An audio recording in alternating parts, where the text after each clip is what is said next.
The Apple Cup, with Washington having won 5 in a row and 8 of the last 9 against their in-state rivals. Down in the snow tonight is Bruce Feldman. Joe, Washington has beaten Washington State by an average of 27 points per game since Chris Peterson has been here. But Mike Leach will never talk about that. He doesn't talk about this year. He doesn't talk about last year. He said every year we got a different team, they got a different team. What's really different about these Cougs, you talk to their coaching staff, they said, we are a different team because everybody in the locker room believes we're different because we have Gardner Minshew. He has made us different. They said he is so locked in and so confident and so focused. A few minutes ago, Mike Leach told me he's probably the best leader of a quarterback I've ever been around. And they're going to get an opportunity to see him right away. Washington State wins the toss and receives. Off we go from Pullman with the touchback. And if you just happen to be tuning in to a Washington State game for the first time, meet Gardner Minshew out of Brandon, Mississippi. Started his college career as a walk-on at Troy, left after a year to go to Northwest Mississippi Junior College and won a national title there. Still, though, no Power 5 offers. So he spent the next 2 seasons at East Carolina, in and out of the starting role. Decided to transfer this spring and initially planned to go to Alabama, where he would have been the 3rd stringer and turned into a graduate assistant the next year, when Mike Leach called an easy decision for him to come here to Pullman, where he leads the top passing offense in the country. Better than 40 points per game. It is incomplete, nearly intercepted by Taylor Rapp on the game's first play. And this has been the issue in this series for the past few years. Turnovers for Washington State, and the Washington defense being able to capitalize on this. Gardner Minshew, as he drops back, this is a timing route. He throws it on time, but he doesn't see Taylor Rapp sitting there waiting for it. So on 2nd and 10, they go to the ground for the first time, and it's James Williams into the teeth of the defense.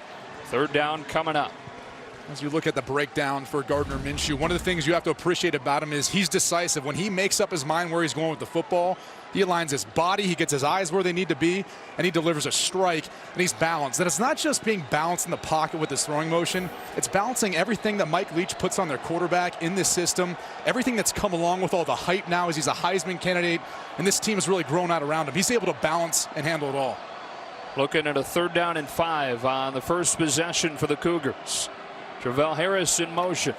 Washington rushes only 3, so Minshew with time, and he delivers incomplete off of the hands of Kyle Sweet, broken up by Elijah Molden.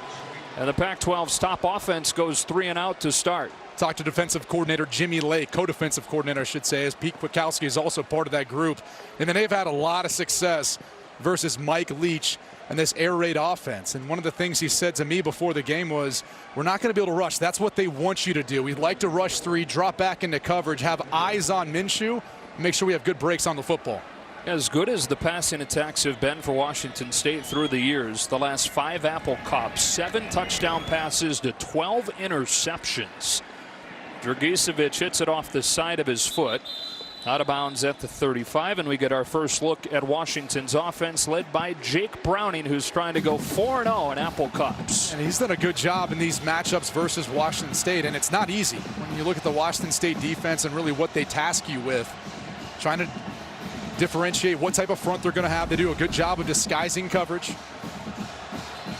The biggest thing I think he's done, and really he's going to have to do tonight, considering the weather, taking care of the football. Only 1 interception in the 3 previous games in this series. They work out of the eye in the first play. Myles Gaskin, who's been a huge part of Washington's success over the last few years, especially in this series. 380 yards and 7 touchdowns in his 3 games against Washington State. And that includes those numbers last year in Seattle. He's been Mr. Reliable, especially in this series. And I suspect he's going to get a lot of touches in tonight's game because of the weather, but also because they've been effective and the size advantage Washington has on the Washington State defense. He leaves after 1 play, replaced by Sean McGrew. Jake Browning's first throw hits Ty Jones, slips a tackle and gets a first down to midfield. As you look at a nice throw and timing route really with Jake Browning. Washington State plays some soft coverage on the outside. That's going to be there for him throughout the course of the game. of the biggest keys, though, is their ability to be able to run the football versus this Washington State defense. We talked about the size advantage Washington has. Look for the multiple tight end sets throughout the course of the game. You're looking at 3 tight ends in the game right now.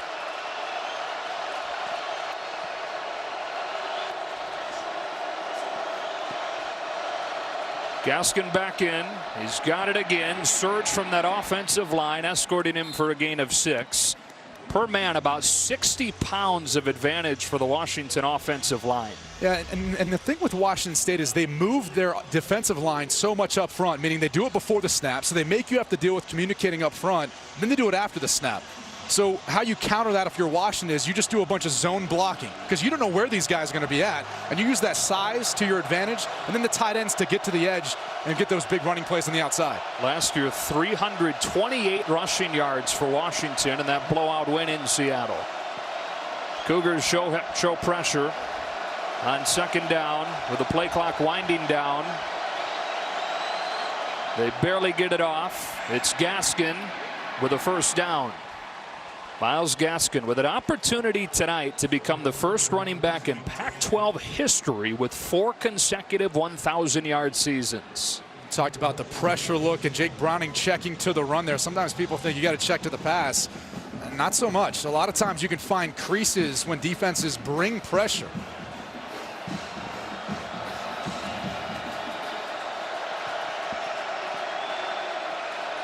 Got a tight end in Cade Otton lined up as a fullback, leading the way for another Gaskin run, who's got room off the left side. Stays on his feet, stumbling to the 26, and it's 2nd and short.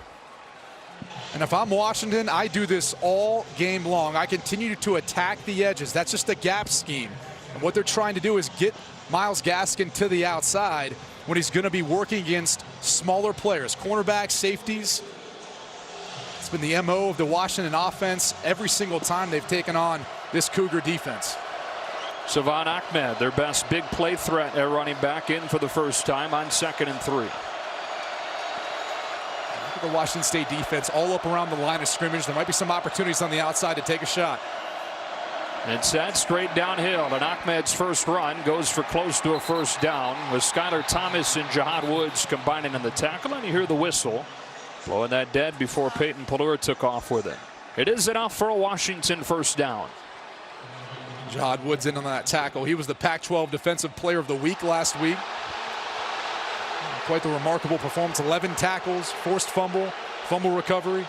You hear the reaction from the crowd as they show the replay, and the ball clearly was out, but it came after forward progress was ruled to have been stopped, and that's not reviewable.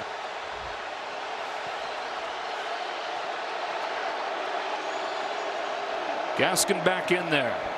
Already his 5th carry, not much room this time. It's the 6th-year senior Peyton Pelluer making the tackle.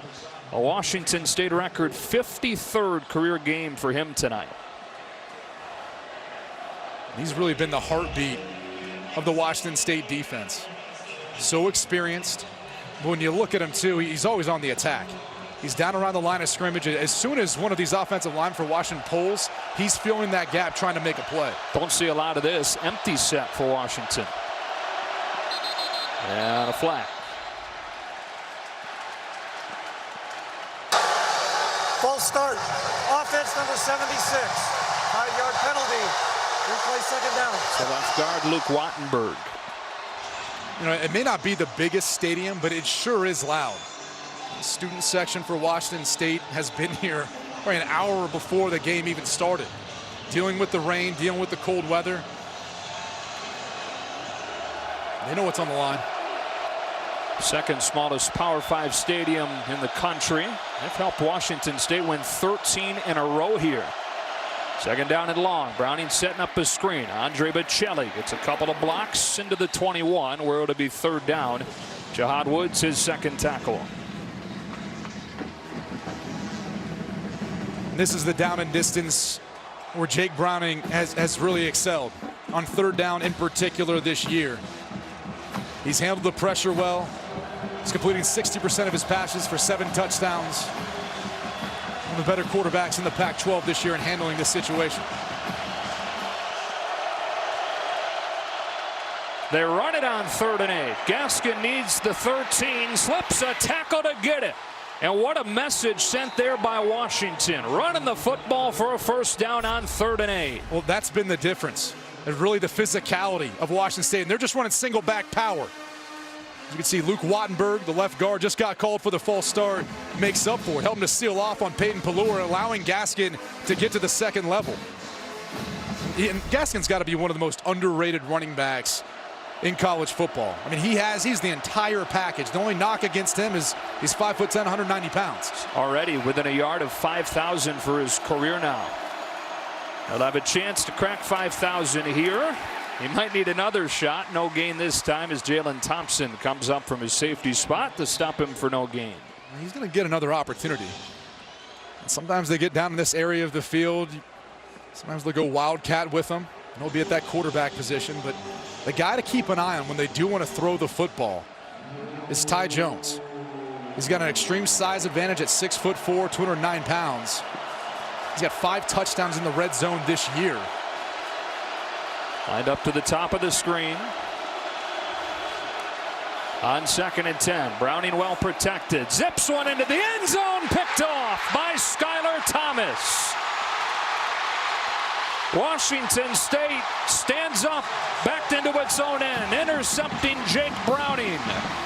First time in his storied career he's been picked off in the red zone. The second interception of the season for Skylar Thomas. Watch him right here. He's going to have vision the whole way, seeing it. And if I know that tendency of Ty Jones, you better believe Tracy Claeys, the defensive coordinator for Washington State, knows it too. And they know they're going to be targeting him early on. Big time play by the defense for the Cougars.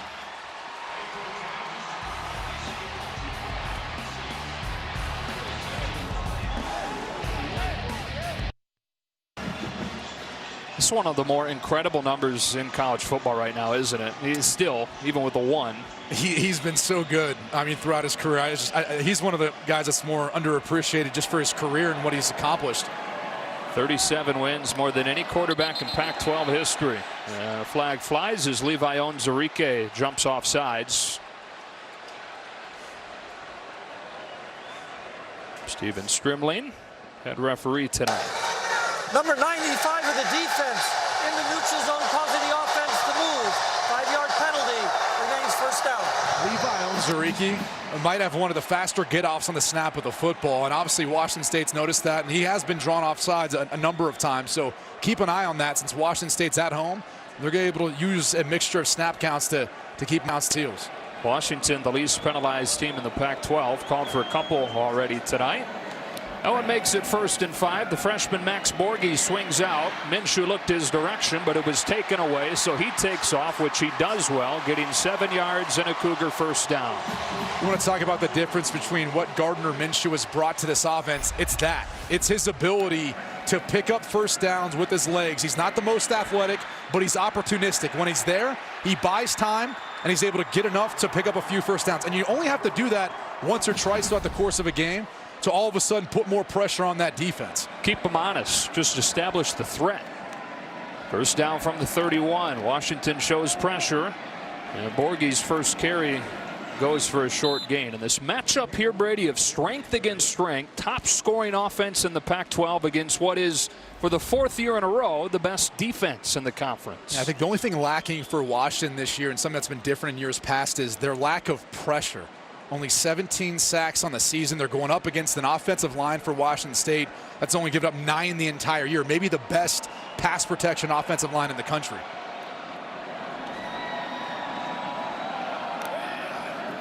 On 2nd down and 8, they'll look to protect Minshew. They'll dump it off for Borghi, trying to run away from Bert Curvin, and does. He's got a first down into Washington territory on a gain of 21. Well, there's not another team that has their running backs targeted as much in the passing game than Washington State. James Williams is 2nd in the country, and Max Borghi, he's not too far behind him. The true freshman out of Arvada, Colorado. Drawing some comparisons back in the Denver area to one Christian McCaffrey. Both worked with the same trainer. Coming up in high school, Lauren Landau does a great job. From the 45-yard line, play action. Minshew gets through his progression. Here's Calvin Jackson coming off a career game where the first-year JUCO transfer had 2 touchdowns as part of that 69-28 rout against Arizona. Probably most famous for his time on Last Chance U. But all these wide receivers for Washington State have ability. They rotate them all, and it's what makes this offense so hard to stop. Their tendency is to pass, but they don't have a tendency necessarily to go to one particular player. Second and short. Minshew again facing a 3-man rush. Here's Williams out of the backfield, sidestepping a defender.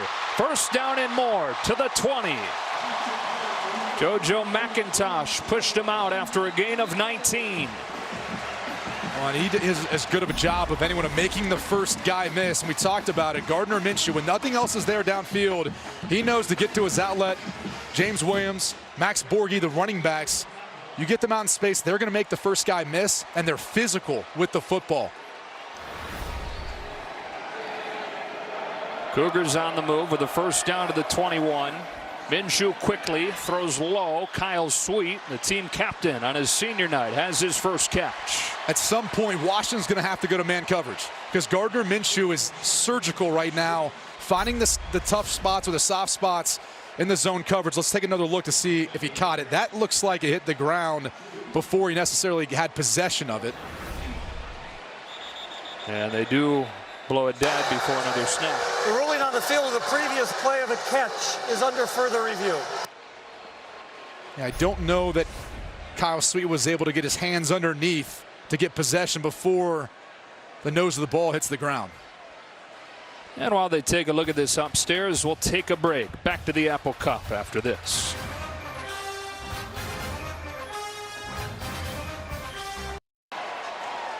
Fox College Football is sponsored by Buick. Turn Black Friday into Buick Friday with a fresh new lineup that's full of surprises. And by State Farm, here to help life go right. Well, the call stands on Kyle Sweet's 8-yard catch. So out of the timeout, 2nd and 2. A lot of that probably had to do with the fact that was the call on the field. And it may be based on the view that we had was going to be hard to overturn. Nothing definitive. Minshew making a change. Williams flips sides. Wide snap. He's able to haul it in and burrow ahead. Getting back to the line of scrimmage where Greg Gaines and Joe Tryon were waiting for him, setting up a 3rd and short. Well, there's been no better quarterback in the Pac-12 this year than Gardner Minshew, completing almost 70% of his passes, 25 touchdowns.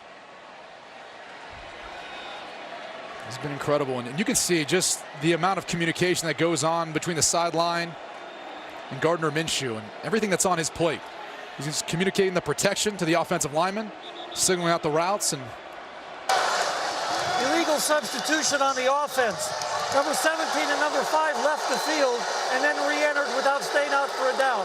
5-yard penalty, 3rd down. Well, this charm season for Mike Leach's team, that's been one of the issues. They're the 3rd most penalized team in the conference. And the tough part there was they stayed at the football. I think there's a lot of communication going back and forth of who they wanted in, what personnel grouping. Minshew was obviously inundated with having to communicate the rest of the call while those guys were still coming in. So they've gone from a 2nd and 2 to a 3rd and 7. You talk about Minshew being the best passer in the conference this year. It's like in every category: under pressure, well protected, throwing deep, and on 3rd down. Juggles the snap, brings it in, scans the field with all day to throw. Keeping his eyes downfield, now takes off and slides. He'll be spotted where the slide began, which is a touch short. It'll be 4th and less than 1. And this is an area that I would not be shocked at all if Mike Leach didn't go for. They're one of the better 4th down teams in the country. 2nd in the Pac-12 converting. Top 15 in the country. And he goes for it as much as anybody. And clearly, you can see Mike Leach is asking about the spot. We dealt with this last week. Kind of subjective as to when the runner is starting his slide and where the ball should be spotted. Let's take another look. That's the right call. That's a little more definitive there as far as when he began to slide.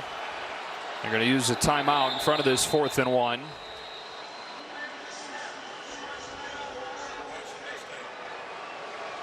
And it looks like as his first quarter is winding down, the rain is officially turned to snow in the 111th Apple Cup, with a trip to the Pac-12 championship up for grabs. During that timeout, Mike Leach challenged the spot on the field. The call is confirmed, and so they lose their timeout and lose their challenge for the game. And again, it's when he begins his slide and where the ball is at, that is where the ball will be down, and looked pretty definitive to us as to when Minshew started his slide and where the ball was at, short of the line to gain. So here we go. 4th down and 1. Keep an eye on Desmond Patton. He's 6'4", 220 pounds. He's got a size advantage on most cornerbacks. Minshew leaning up near center. A wide snap, and it will spell doom on this possession for Washington State. Both offenses moving the ball deep into opposition territory. A turnover on an interception for Washington, and then a turnover here on 4th down for Washington State. We saw a number of snaps that were just off from Frederick Mauingoa, the center for Washington State, on this drive. Gardner Minshew did a good job handling them. This one just wide right. Yeah, not even close. Didn't give him a shot on 4th and 1. And so the slide from Minshew on 3rd down proves critical. And the Huskies will have it after this. Fox College Football, presented by Ram Trucks, is sponsored by American Express, reminding you that tomorrow is Small Business Saturday. So let's get up, get out, and shop. Some of the small town businesses here in Pullman. It's a charming town hosting this one. 111th Apple Cup, which has Myles Gaskin running on 1st down for 7 more, and now over 5,000 for his career. Washington's all-time leading rusher, and one of the all-time leaders in this conference. And he's going to continue to get a lot of work here tonight. One of the more sure-handed running backs in the Pac-12. I said it earlier, when you look at the combination of skills that he has, he's got the vision, he's got the agility, the ability to find the cutback lane. He's a physical runner too, even though he's not that big. Listed at 5'10", 193, senior out of Linwood, Washington.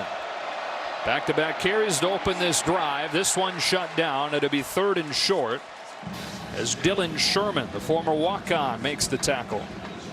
Wow, and look at this block by the center, Nick Harris. He's working on number 92, Will Rogers. You want to see a pancake? We had some today at the Old European.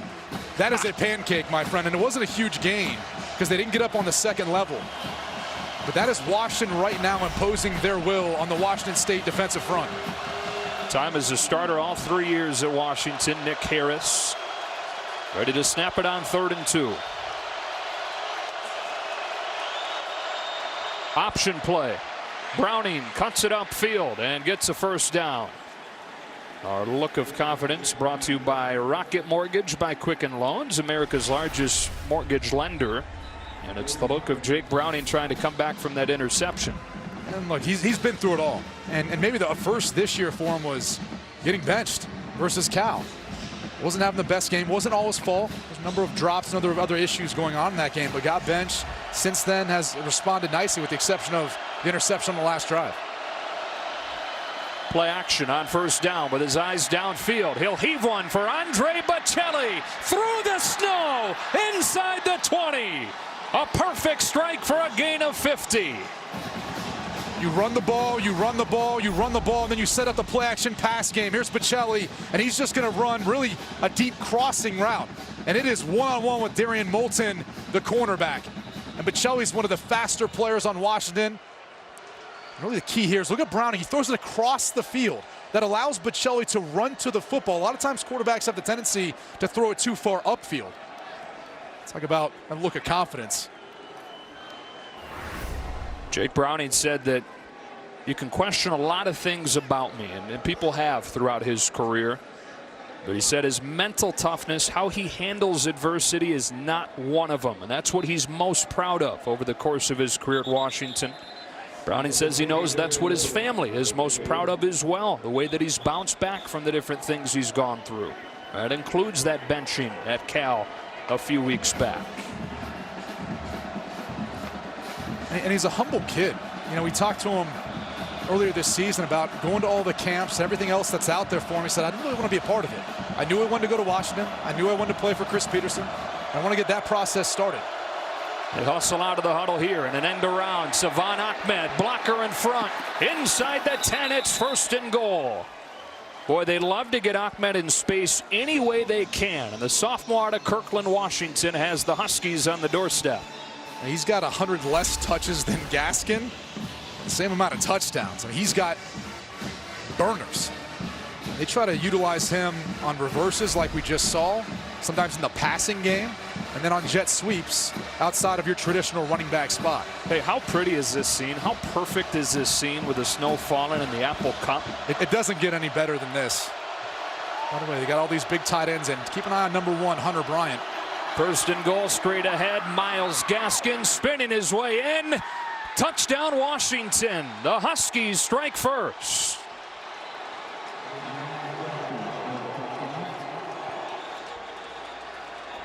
There is an injured Washington player down. Jared Hilber's the left tackle. Just keep an eye on the right side of the offensive line. See how they just wash everything down? That's because Washington State likes to move so much post-snap, and you can't risk pulling a guy and all of a sudden having a Washington State defensive player penetrate that gap. They've got that size advantage we talked about, and then it's just up to Gaskin, running tough, being physical, continuing to cement his legacy in this series. And now they turn their attention to Hilbers, who's been so important starting at left tackle this year. Got the job when Trey Adams was injured just a few days before the start of the season. Now Adams is available, having come back from the back surgery. Played his first game in 13 months last week against Oregon State, but they were figuring this was still Hilber's job and they'd just sprinkle Adams in where they could. And perhaps Trey Adams finds himself with a bigger role coming up because of this. They talked about wanting to sprinkle in Trey Adams throughout the course of this game. The guy to keep an eye on is Henry Roberts. He could be mixing in as well. Extra point coming from Peyton Henry.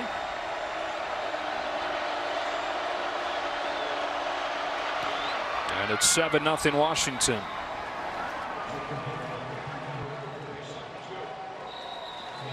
Time for a game break. We say hello to Greg Wolf.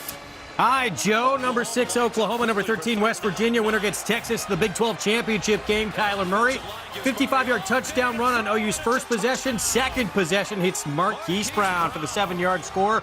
Sooners lead 21-14, second quarter. Joe, Brady, back to you. And that is one, Greg and Brady, that you figure Washington State fans will be watching fairly closely. There's still a chance that these Huskies or these Cougars can make the college football playoff if a few things go right. I think part of that equation is having a 2-loss Big 12 champion. That's going to be part of that scenario where if indeed Washington State can take care of business, obviously down 7 here, and win the Pac-12 being a 1-loss Power 5 champion, I think they got a shot. But they need some stuff to happen right. Closing seconds of this first quarter. Peyton Henry to kick it to Travell Harris, couple of freshmen. And with the wind into the end zone, Harris stumbling, still tries to bring it out. Almost broke through. Instead dropped at the 22 with 3 seconds. We take a look at the road to the ring, sponsored by Jared, Dare to be Devoted. So some of those scenarios you're talking about that Washington State would need, obviously they need to take care of business, win today and win next week in the Pac-12 championship, and then Alabama wins out. We don't want any confusion there if you're a Cougar fan. With them losing in the SEC championship game, then potentially does Alabama stay in as a 1-loss team that didn't win its championship? What about Georgia? I think they'd move ahead of LSU, who's currently ahead of them, if indeed that scenario played out. And then obviously Northwestern winning the Big Ten championship. That would do a lot for the Cougars. Likely the final play of this quarter is shut down as they flip it to Travell Harris, and the nation's leading tackler, Ben Burr-Kirven, brings him down. Through with a quarter here in Pullman. Washington with a 7-0 lead, trying to win its 6th in a row against Washington State.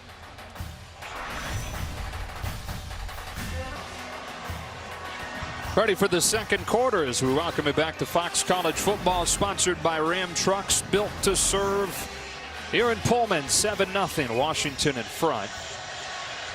And yesterday, as Washington State fans have heard of by now probably, on a trip down from Seattle, one of the buses carrying the Washington band turned over on I-90 in icy conditions, and there were no serious injuries, but 47 band members were taken to local hospitals for precautionary measures. And latest update from the school this afternoon was that 2 of the 47 that went to the hospital were still there, and the others back in Seattle. But this is a tribute from the Washington State band before the game, with them deciding not to make the trip.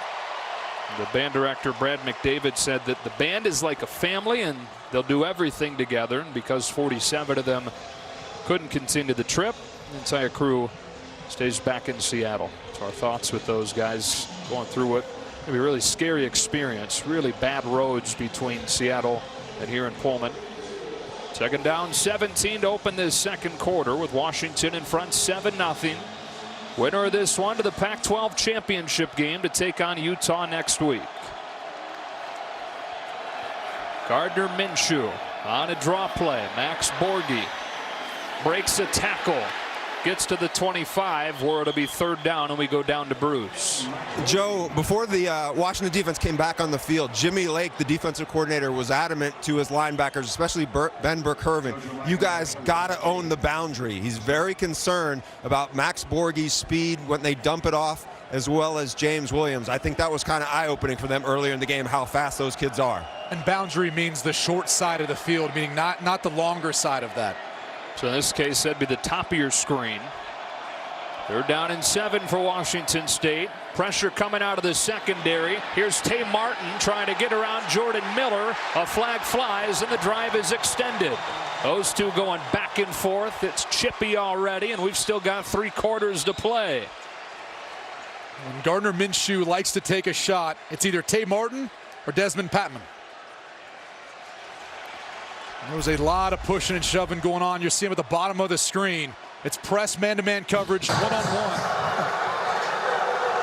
Really a poorly thrown football by Minshew, but the key is he still gives Martin an opportunity to try to adjust and come back to the football. And because Miller obviously impeded his ability to do that, therein lies the definition of PI. As we see the rain turn to snow, this theoretically is easier to throw in, right? Yes, and obviously the wind has died down too, which is your biggest concern. Play action on first down. Here is Williams out of the backfield, getting a block, then getting crunched by Ben Burke-Hervin, who Jimmy Lake, the D coordinator, calls the Terminator. Guy that's been part of the rotation all 4 years. This is just his second season as a starter, though. Wasn't heavily recruited. 6 foot, about 220, out of Menlo Park, which is right by Stanford, and wanted to go there, but wasn't recruited by the Cardinal. 2nd and 7. Underneath. That is Kyle Sweet. Second catch. 3rd and 2. He's good at those. That's 2 now. Those low throws, just kind of curling up, getting what you can in the zone coverage. Body catch. You can see Washington is ready for it. They're breaking on the football. And the biggest key for the Washington defensive front is if they can't get to Minshew, they got to get their hands up. They got to find a way of batting down some of those passes, especially the short ones down around the middle of the field. 3rd down and 2. Nobody in front of that offensive line for Washington State. What an odd look for Gardner Minshew to scan. They run right at it. Jalen Johnson grabbed the hold of James Williams, and it looks like they've spotted him a little bit short. Did they bait him into calling that? I think that was part of the design, but really what you're trying to do is just say, all right, if you want to throw the football, we're going to try to collapse everything from the outside and see if we can maybe get a tackle for loss. Washington State doesn't run the football that often, but when it's 3rd and short, there's going to be an opportunity. And look, it's 4th and inches now. It did the job. Well, Washington State has had it 4th down and 1 once tonight, and a bad snap derailed it. 4th down and 1 again. Straight ahead again, and James Williams moves it into Washington territory with a 1st down. behind this offensive line. You know, Gardner Minshew, of course, is going to steal the headlines in this magical season for Washington State. But these big fellas deserve a lot of credit, too. They've been incredible this year. I mean, they started every single game together. Only 9 sacks given up. We talked about that. Their offensive line coach, Mason Miller, deserves a lot of credit. Watch all the different teams throughout the country that we call games for. We have a hard time finding guys who use better technique than this group. With a fresh set of downs, Minshew swings it out. James Williams hemmed in, and nice open field tackle by Jordan Miller. That's going to be one of the keys for the Washington defense. Their cornerbacks coming up and being that force defender, making those plays out in space versus the running backs for Washington State. It's one of the reasons, too, when you look at the style of this air raid offense, the way it spreads the football out horizontally, it plays into the hands of what Washington does well. Their cornerbacks are complete players. They cover and they can tackle. Team leading 72nd catch of the year for Williams, breaking his own school record. And again, just a 3-man rush. So Minshew time to slide, but staring into 8 men in coverage, so he has to throw it away. Ryan Bowman was chasing him down, and it's 3rd and 11. And this is where Washington wants to live. Because if they only have to rush 3 and they can force Minshew to throw the football away, that's a win. Put them in 3rd and long where they can drop 8 more into coverage. I feel like they have the athletes to match up with the speed of Washington State wide receivers. I mean, that's been the thing in recent years. Washington's been so good up front. They've not had to bring anybody. They had 5 sacks last year. They had 19 sacks over the last 5 years in this rivalry. Showing pressure from Taylor Rapp. They bring it, but it's just a 4-man rush. So again, there's time, and it's Williams out of the backfield, but rolled out of bounds by Elijah Molden, and again, 4th down. That's the illusion of pressure. They bring a guy like Taylor Rapp who plays safety for him. He's down around the box and line of scrimmage. It makes you think as a quarterback that you have to get the ball out faster than you really have to. Gardner Minshew was not fooled. Ended up taking what the defense gave him. That was just a little dump down to the running back. Not enough, but it will add yards onto the punt. Which is coming here from Oscar Dragicevic, with Aaron Fuller back to return it inside his own 10.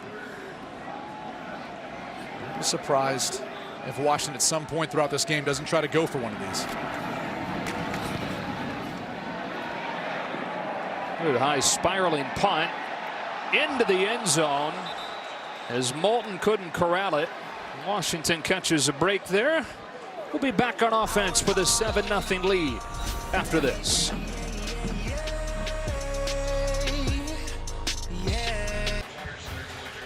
Fox College Football, presented by Ram Trucks, is sponsored by Jeep and by Wendy's, the official hamburger of NCAA football.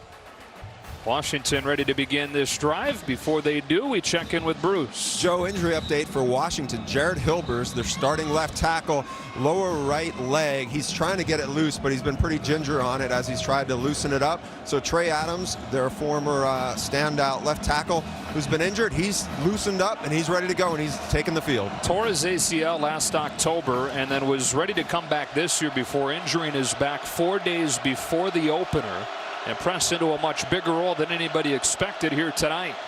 From the 20, they begin with a play-action pass. Browning again with his eyes downfield, out of the backfield, Hunter Bryant.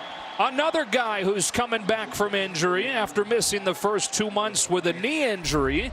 His 3rd game back, and a big play here for the tight end. And keep an eye on number 1. He plays in line, he plays in the backfield, and this is just a move the pocket pass. Browning does a good job looking off the defense and coming back to find a wide open Hunter Bryant. List him as a tight end. He's really more of a big wide receiver. 6'2", 225 pounds, extremely athletic. From the 47-yard line, here's Gaskin.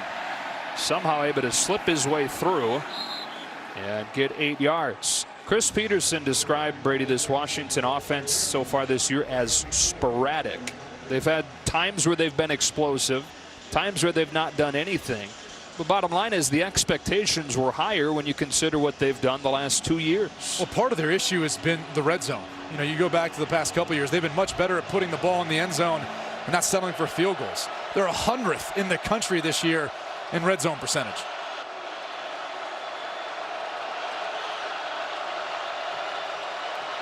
Second and 2 from the Washington State 45. Gaskin again. Pelluer met him in the hole. Gaskin finishes forward. And it looks like they spot him with enough for a first down. And right now, we're watching the Washington State offensive line just erase the defensive front for Washington State. It's going to have to be a heavy dose of Peyton Pelluer going one-on-one a lot of times with Myles Gaskin. And this has been the story in recent years. Washington just out-physicaling Washington State, and that's Peyton Pelluer's words. He said he thought that year after year during his time here, they've just been tougher. Out-physical, is that a that's the phrase? Yeah, he right? made it say one. That? Yep. Okay. Browning to throw. Good field in the pocket. Now steps up and gets tripped up after a gain of 3. Willie Taylor and Will Rogers there for the tackle. It's the element of Jake Browning's game that I don't think people give him enough credit for. Is you ask the coaching staff, what kind of quarterback he is. They kind of say a scrambling quarterback. And at times that's worked to his detriment. He's taken some big losses, maybe held onto the football too long, but he's also been productive. So instead of it being 2nd and 10 or 2nd and 11, 12, he finds a way of getting a few yards to put them in more 2nd and management. Here at 2nd and 7. He swings it to Ahmed out of the backfield. Gets a block in front. And another. Hits the sideline. Ahmed inside the 20. And steps out of bounds at the 16. First down Washington. 24 yards from the sophomore. It's just a swing screen. They find all types of creative ways to get Savon Ahmed the football out in space. And look at the blocking downfield. K-Dot in the tight end. He helps seal the way, and then it's really Ahmed's speed to get to the outside. The question is, did he step out? And yes, sir, it looks like he did. I think that's a favorable spot. Yeah, I agree. Looks like he steps out at the 18 or 19, and they have him right now at the 16. Boy, some confusion there. Looked like either Browning turned the wrong way or the running back went the wrong way. And Micaiah Gilmore took advantage, dropping Gaskin for a loss. I think that was more by design. Browning reverses open on a lot of their gap schemes, and they got a pulling backside offensive guard. The issue was there was penetration from the front side of the Washington State defense. It's always one of the concerns you have when you got a defense that's slanting angles as much as Washington State does. And because of that, Browning hits the offensive lineman. Things kind of get discombobulated in the backfield and ends up being tackle for loss. You said it. It's kind of survival for this undersized Washington State defense. Smoke and mirrors and speed for the Cougars. On 2nd down, Browning tucks it. He'll take off. He has room. He's inside the 10. He's close to a first down. Tackled by Skylar Thomas, and there's some of that running ability from Browning. 3rd and short. So here's Peyton Pelluer. He's going to come free, and Browning knows he's going to come free. And he just says, all right, I'm just going to mosey on out over here to the left, and I'm going to keep going downfield and find a way of picking up another, or getting close to it, picking up a first down. Well, that snow is starting to stick, and footing can become an issue at that point. He's squinting, too, as he's running downfield. Looks like it's hard for him to see. Snow in his eyes. 3rd and 1. Everybody packed in tight. Browning to sneak it. Plenty for a first down. And that brings up the craziest stat preparing for this game. 3rd down, Jake Browning's carried the football, the 2nd most of any player in the Pac-12 this year. How crazy. You wouldn't think that, but going back to the point earlier in this drive of him being more of a scrambling quarterback, it typically happens on 3rd down. And they utilize him in quarterback sneaks as well. Don't be shocked if it's a pass if he doesn't take off and find his way into the end zone at some point. First down and goal. 3 tight ends in the game for Washington. What a catch on a high snap. Gaskin spins, reaches for the goal line. And in. Touchdown Washington. What fight from Myles Gaskin for his 2nd score this first half. And his domination of the Cougars continuing. I mean, first it's just Jake Browning being able to get this snap because it was so high. Look at the ups. One-hander, and then finds a way to get it to Gaskin. It's the spin move. Gaskin getting loose on the Palouse. How long you been holding that one? Been thinking about that all week. Almost the entire game. This goes back to Monday, folks. Peyton Henry ready for the extra point. Washington has a 14-0 lead. Myles Gaskin, 2 more touchdowns, and in his Apple Cup career, 9 of them against Washington State.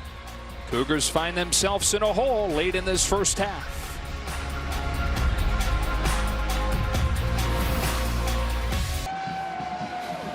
Well, a trend continuing in the Apple Cup here, and that is Washington dominance early in the game. If you include this year, under Chris Peterson, Washington outscoring Washington State in the first half 104-13.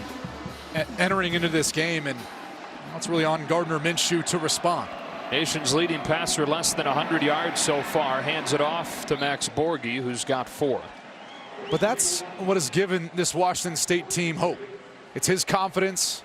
Talk to everyone around the team. They say he's unflappable. He just seems to deal with whatever situation's presented, keeps doing his thing, prepares as good as anyone.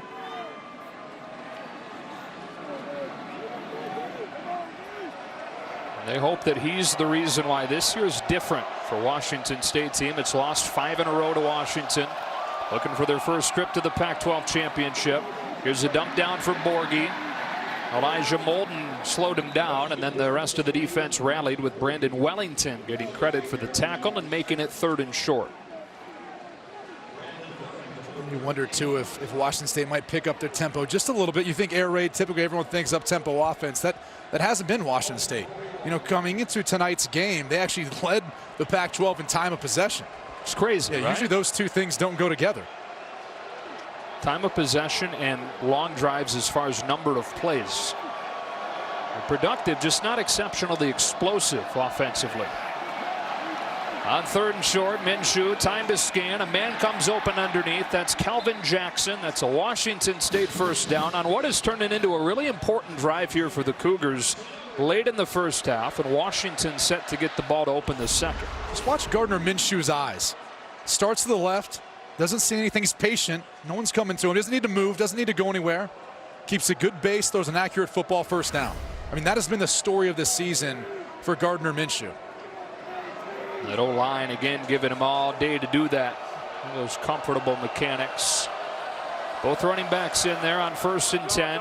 It's a shovel pass that is read beautifully by Joe Tryon, a one-time Washington State commit who's really coming on for the Huskies tonight, making his 2nd career start. And it's just a 3-man front, and Tryon, you can see why they're so high on this young man. The redshirt freshman, the spin move, kind of finds all of a sudden James Williams in his lap.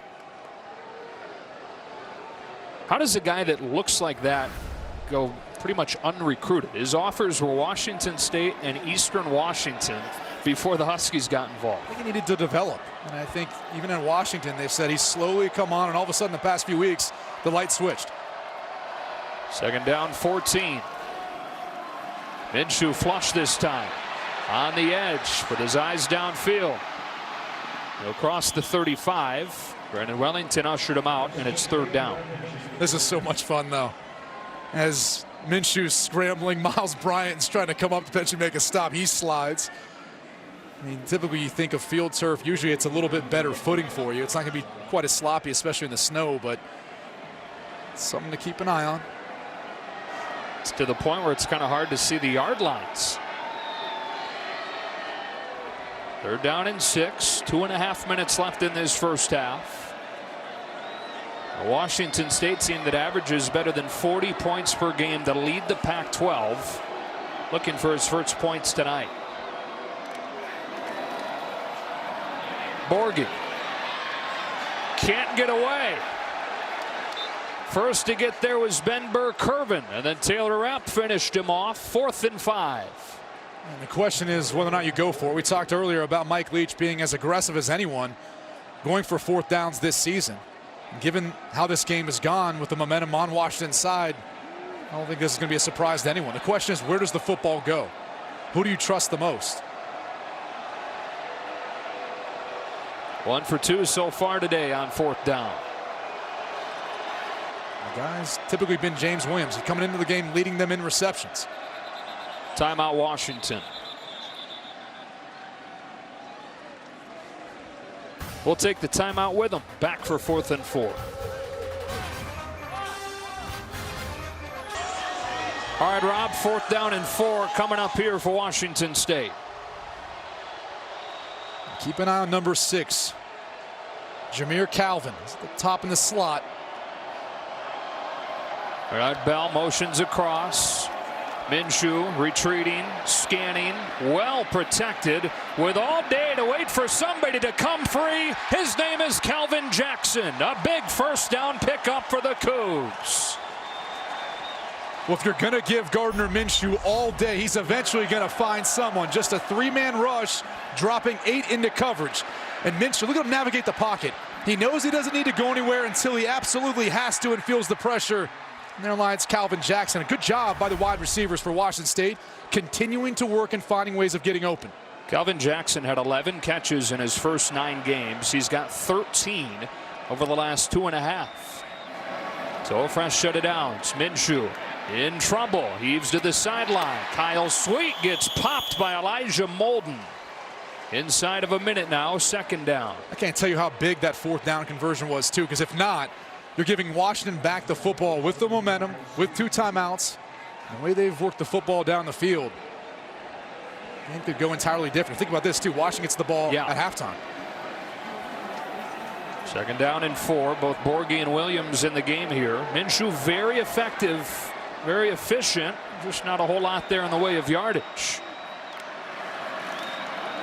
Play action. Minshew slides.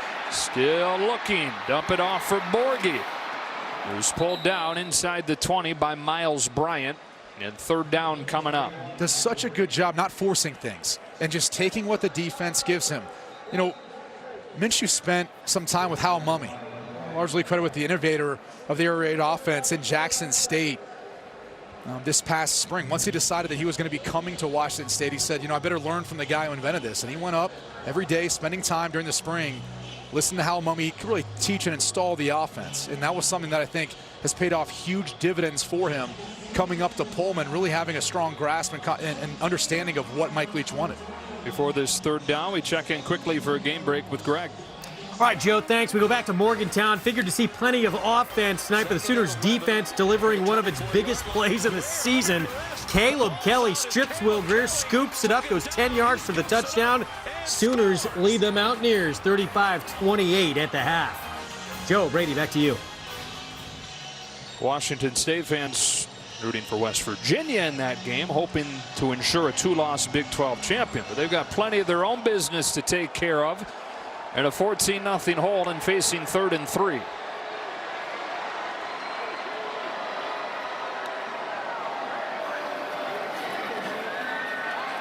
Minshew underneath again. That's the first catch for Desmond Patman. And it sets up first down. Said that his knee was down, but it is enough for a first down with 41 seconds left. I was just going to say, it looked like once he kind of settled, the ball was low enough where he's a big guy, 6'4". And clearly, he was able to catch the football. His knee was still down. Nonetheless, first down. Clock running. And now it's blown dead. Timeout Washington. Prior to the snap, second charge timeout Washington.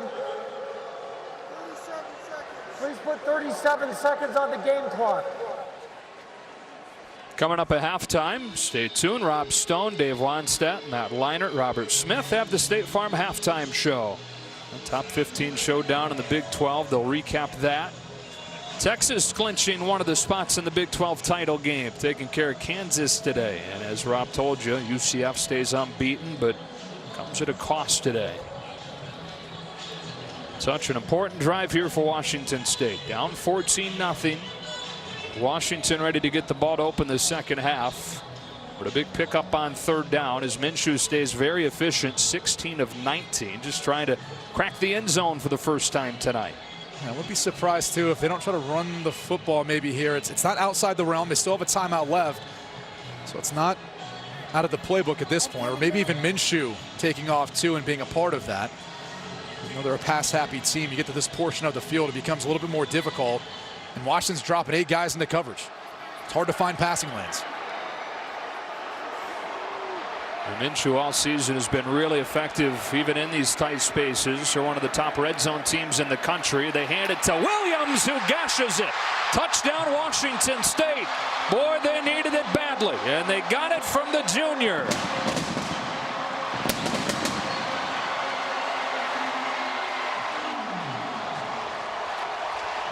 Had to have it. And when they run the football, it's always going to be inside zone. It's that and draws. Those are basically what they hang their hat on in the running game. We talked about it a second before. Even though they're an air raid offense, it's still in the playbook. We got a timeout like that in this scenario, and especially if you're going to have the favorable box count where you can wall everyone off behind their big left tackle, Andre Dillard, who's one of the best in the country. Washington State gets on the board with 33 seconds left in the half when we look back at the touchdown. It's pretty simple what we talked about. It's a numbers game. They've got a favorable box count, and watch as everyone just really blocks down. It's enough for James Williams to utilize his speed, get to the second level. And it's just Miles Bryant taking a bad angle. He's not able to get a hand in on him. This running game is effective. People say you got to have balance. You got to run the football. This team sprinkles in it enough where I think it keeps defenses from being able to tee off on them all the time, rushing the passer in the passing game.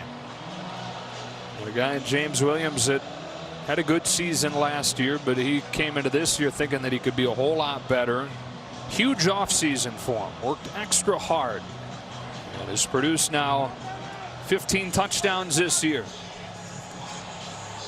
How about the play by Minshew? Finding a way of converting on that fourth down. Mike Leach with the confidence to go for it. To me, was the drive, the play that really changed the drive for Washington State and the momentum in this game. And just for the mental side of it too, I mean, these guys are only human. They can say that they don't talk about years past, but they've had zero success against Washington, and it's only human nature to look at a 14-0 deficit going into halftime thinking, here we go again. It's a line drive of a kick taken by one of the up men.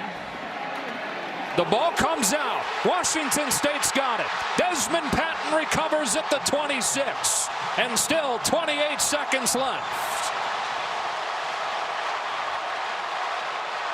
It looked like Brian Green was the player who jarred the ball loose.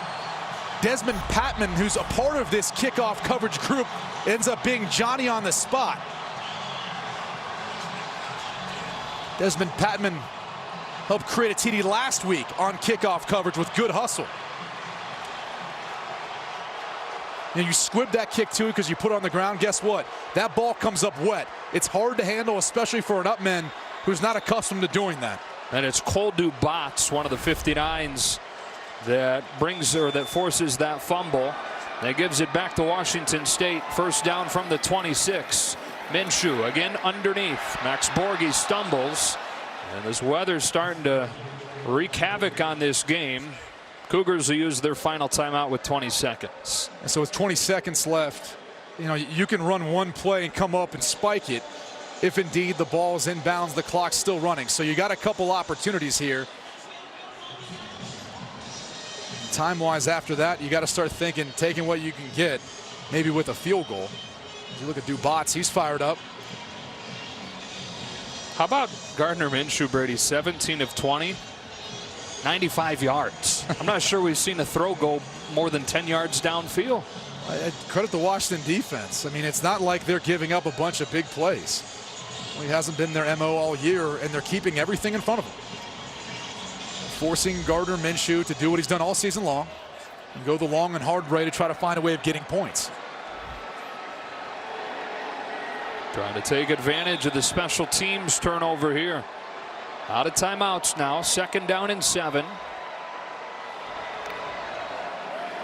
As they've done much of the half, just a 3-man rush. And as Minshew's done much of the half, gets rid of it with the pressure coming from Ryan Bowman.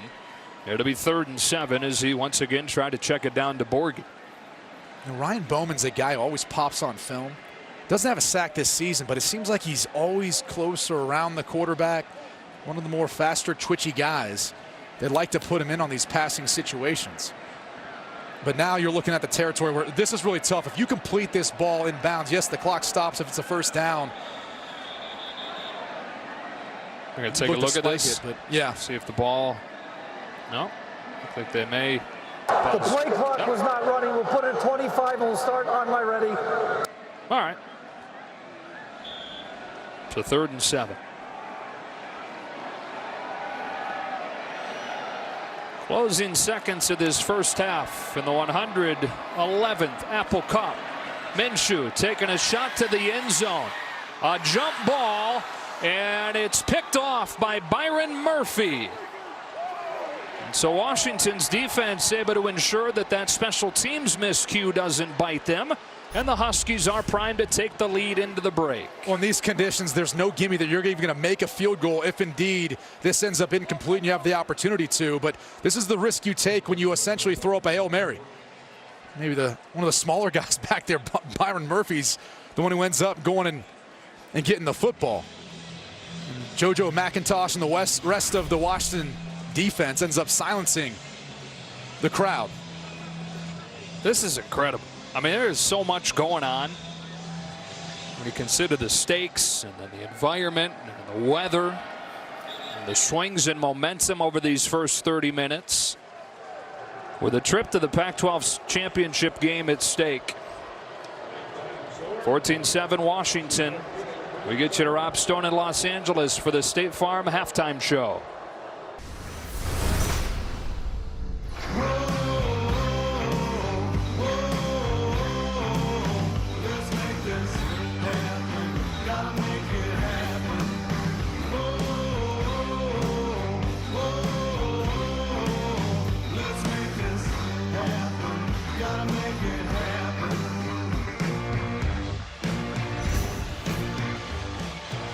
Back on Fox College Football, sponsored by Ram Trucks, built to serve. We got the Zambonis out. Scraping the surface off. It went from rain to a little bit of snow to close to an inch during the first half. And we're ready to get the second half started of this 111th Apple Cup. Glad you're with us. Hope you're having a great Thanksgiving weekend, Joe and Brady. And for a while there, it was looking like same old with Washington having a 14-0 lead. Washington State got a touchdown they had to have there late in the first. Yeah, huge conversion on fourth down, and really Gardner Minshew has been efficient, but the lowest total for him this entire season in the first half in regards to passing yards. You have to go back to week 1 versus Wyoming with 128 passing yards in that game in the first half. So, clearly credit the Washington defense not allowing them to get some of those bigger plays downfield or yards after the catch. Biggest thing though, ball security will be paramount moving forward. So each team's got to really focus on taking care of the football. We've already seen 2 turnovers apiece. Washington will have the ball to open this second half.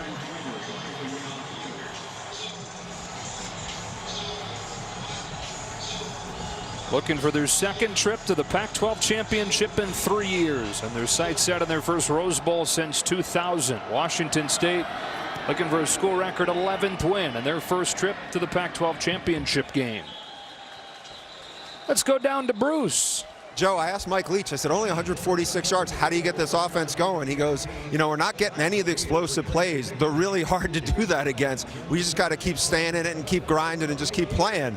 On the other side, Chris Peterson told me the game plan will adjust a little bit just because of the conditions. He goes, taking care of the ball will be paramount. We got to keep feeding Miles. I like what we're doing. We just got to stay in it and keep battling. All right, Bruce. Here comes Browning in this offense. Getting 2 touchdowns for Myles Gaskin in that first half. All 11 men defensively within about 8 yards of the line of scrimmage for Washington State, helping them slow Gaskin on this first play with Jalen Thompson in the tackle. We look at our Geico first half stats. Those 96 passing yards for Washington State, the lowest first half total since Mike Leach's second season, 2013. And credit again, Chris Peterson, his staff are coming up with a game plan to limit the effectiveness of Gardner Minshew and really everyone else on the perimeter, not allowing some of those big plays. Out of an empty set, Jake Browning threw it just 6 times during the first half. He's in trouble, but a whistle. Well, the whistle didn't come until late. There was a flag down around the line of scrimmage. Offense number 76. 5-yard penalty. Remains second down. Second time tonight, Luke Wattenberg's gotten called. And interesting what Bush Hamden, the offensive coordinator for Washington's, coming out doing. Used a lot of big personnel in the first play. Second down, coming out, spreading out the field. Got an empty formation. Utilize and get the football to Savon Ahmed, the man in motion. Part of the trips to the top now. They get it in his hands. Washington State all over it with Peyton Pallur shutting it down for a loss. Well, clearly, when Savon Ahmed's in motion, there's a reason for it. Check out Peyton Pallur, the sixth-year senior. He's sniffing it out. Six-year senior, fourth-generation Cougar football player. Wearing the 47 that his dad wore, following in the footsteps of Grandpa and his great-grandpa. Back in the 1920s, played in the Apple Cup. Aaron Fuller's been quiet today. He's the leading wide receiver coming into the game. Yeah, doesn't have a catch yet. 3rd and 16. Only a three-man rush. Brownie with time to scan. Al step up. Let it go. Hitting a crossing. Hunter Bryant. A first down and more. On his feet into Washington State territory. Boy, have they been missing a big play threat like that. 57 yards for the sophomore. And it was really the mobility of Browning to buy time in the pocket.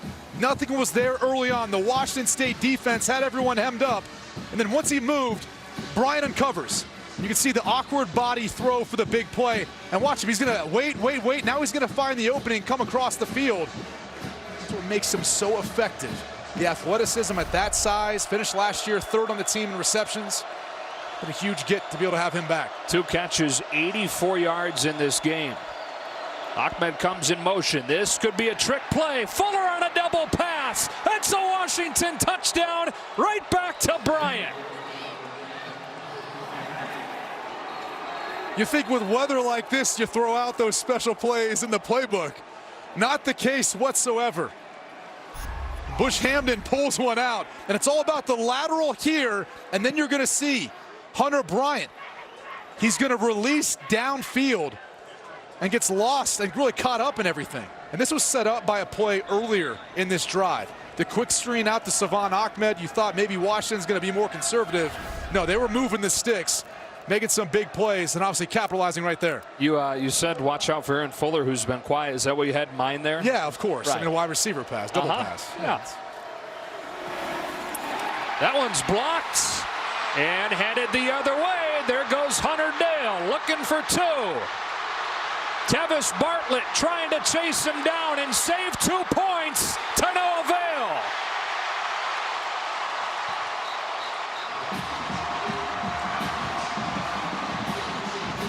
Every point matters. And you better believe those 2 points are going to be important and how the rest of this game finishes. Flips it by a field goal. Instead of a 14-point game, it's 11.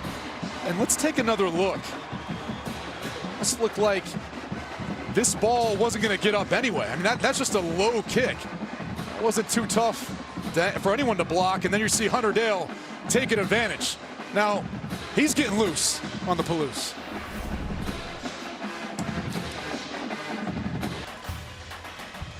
Fox College Football presented by Ram Trucks is sponsored by Battlefield 5. Battlefield will never be the same. Rated M for mature.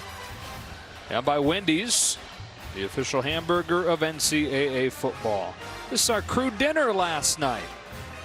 Thank you to our crew for the wonderful work all season long, and not just all season long, but especially this week where they leave their families for Thanksgiving and come be with their family on the road. I was just going to say, man, we're family. Tight-knit group. It's more work hard, play hard group. A lot of fun to be around. You got to love the fact that everyone was really just enjoying an opportunity to be together. Not an easy night on a camera crew shooting through this, doing a fantastic job. Here's a short kick that Travell Harris takes and bumped out of bounds at the 27. So Gardner Minshew, 17 of 22, but just 96 yards, gets his first crack here in the second half. Yeah, he started off wanting to kind of take in the elements, right? Accustomed to playing this, being from Brandon, Mississippi. But early on, it's just been his kind of manipulation of the defense. Not much has been there for him downfield, utilizing his athleticism and his legs. And then he's got to make some awkward body throws, but he's done a good job of finding plays when there hasn't been anything there. Talked about it, taking what the defense gives you. #1 rule of playing quarterback. Start the second half with a dump down. James Williams. So now 11 of his 18 completions have gone to running backs, which is nothing new for Minshew in this offense. The surprising thing, for me at least, is just the distribution of the football. Only 5 players have caught passes. Last week, 11 versus Arizona. Yeah, so 5 players with a catch today. They had 6 players with a touchdown catch against Arizona. Williams swings out, opens up a void, but instead he goes to Williams and low. So 3rd down and 4 for the Cougars. And that's when you all of a sudden start getting a drive going, putting the ball down on the ground. Sometimes it comes up a little wet, a little slick from the center. It's not too cold down in the field, even though it's snowing. It's actually not that bad. But really, it's just that slickness on the football is going to play a factor in your grip. Ohio boy telling the Mississippi boy, Gardner Minshew, not that bad. 3rd down. They bring 4 on the slant. First catch of the day for Tay Martin, who got off to such a great start this season. Breakout season for the sophomore from Houma, Louisiana. And he typically really excels in those isolated routes. And they like to go to him when he's one-on-one. Saw that on the very last plays, working against Jordan Miller. It's been a very competitive matchup throughout the course of the game. But the footing now is starting to play a factor for these DBs of Washington. Miller lost his footing when he tried to break on the pass.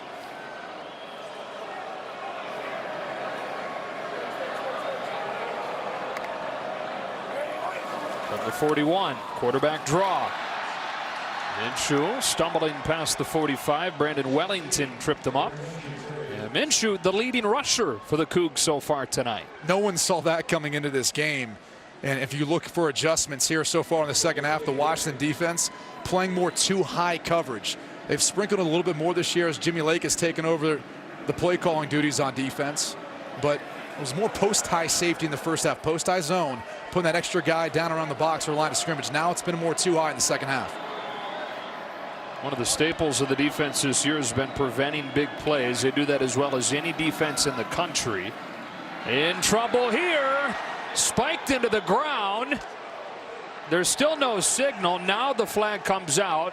It's intentional grounding as Greg Gaines, the most experienced player on that defense, got to number 16. Lost it down at the spot of the foul. 3rd down.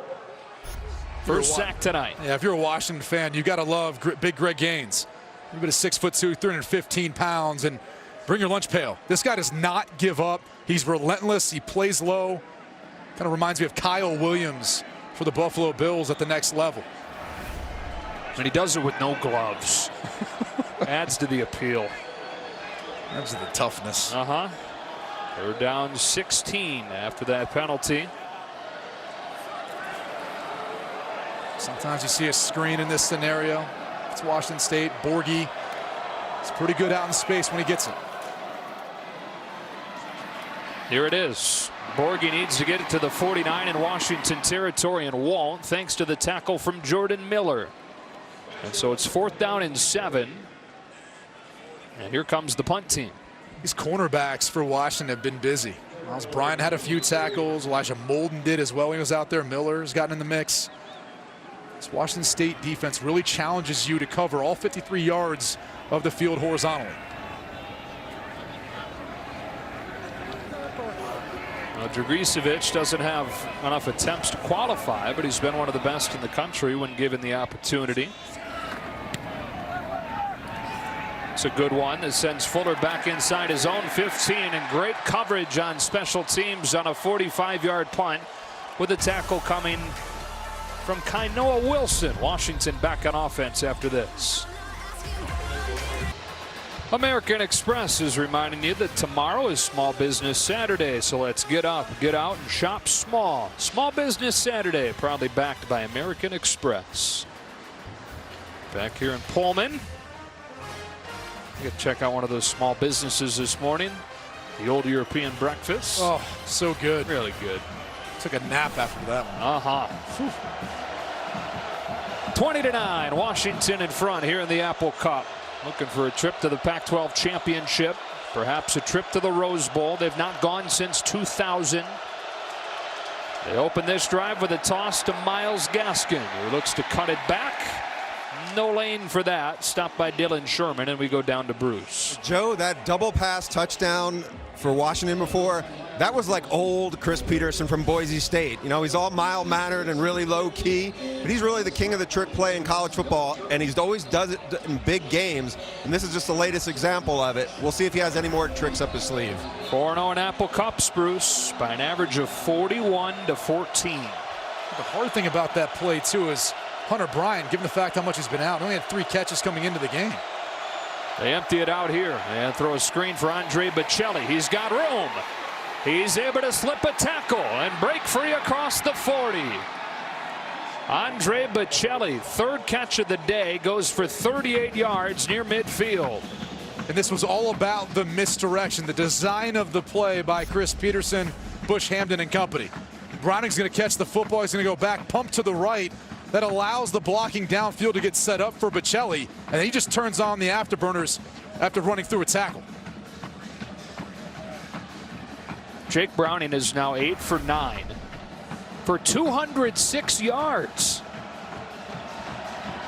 Better than 20 yards per attempt. You look on the other side, the nation's leading passer, Gardner Minshew, 20 of 26, but 116. It's been the big plays. Seen a number of them so far. Back into the pistol on 1st down from the 45, and a gaping hole for Myles Gaskin. That's just too easy. I mean, Gaskin might be the size of the Mini Cooper. You could have driven a Mack truck through that thing. There's a flag down. Maybe that's why. Replay 1st down. So that's why you could drive a Mack truck through it. Let's take another look. Take a look at the left side of your screen. I believe that's where it comes from. I mean, I guess they're calling it on Drew Sample. I'm not sure there was a ton there. As he's going to the ground, you might want to just let go. It looks like he's shoving him, but it looked like it was actually a pretty good block. Significant penalty there instead of 2nd down and short.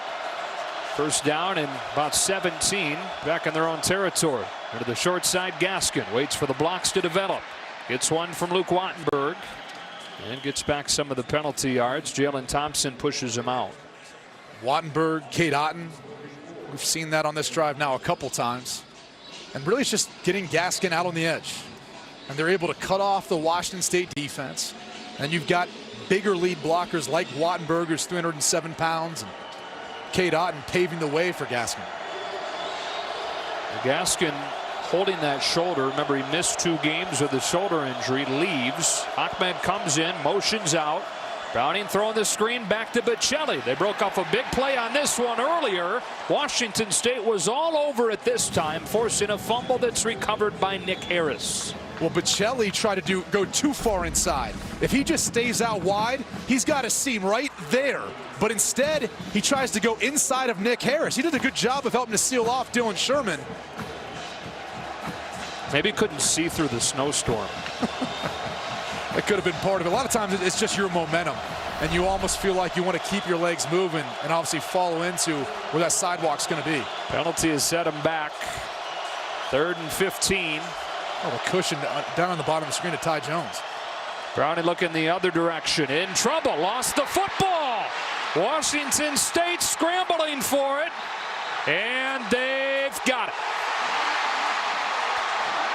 Willie Taylor, the redshirt freshman, knocked it out of there. And the Cougars in business. We talked about it at half. Ball security is going to be paramount. And this is a case where Browning takes off one hand and he's waving it around, and it ends up being Willie Taylor knocking it out. There's Dylan Sherman able to fall on the football. It's like old turkey bowls in the backyard. They're playing in the snow, scrambling for it. That's really where Washington State's excelled this year. 17 turnovers gained coming into tonight's game. 3 takeaways over the previous 4 Apple Cups. They've got 3 tonight. And the latest has given Gardner Minshew and the Cougars a 1st down in Washington territory.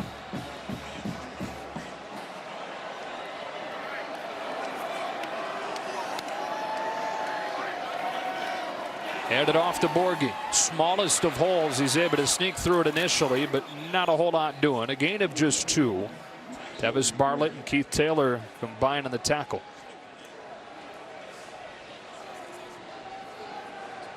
Washington not giving Washington State many opportunities to utilize one-on-one coverage on the outside. Almost daring Washington State to do something they don't do a ton of, run the football.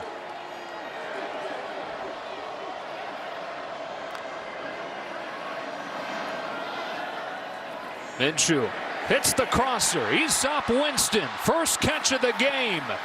First down inside the 15. The junior college transfer in his first year of action here at Washington State. What a find he's been. And I think everyone in the stadium knew where Minshew was going with the football. As soon as Aesop Winston started running on a shallow cross across the field, the Washington defense just dropped back. There's almost 5 to 10 yards of separation between him and the next defender. They can still get a first down here. It's first down and 10 from the 11-yard line. James Williams, big hole inside the 5, right at the marker.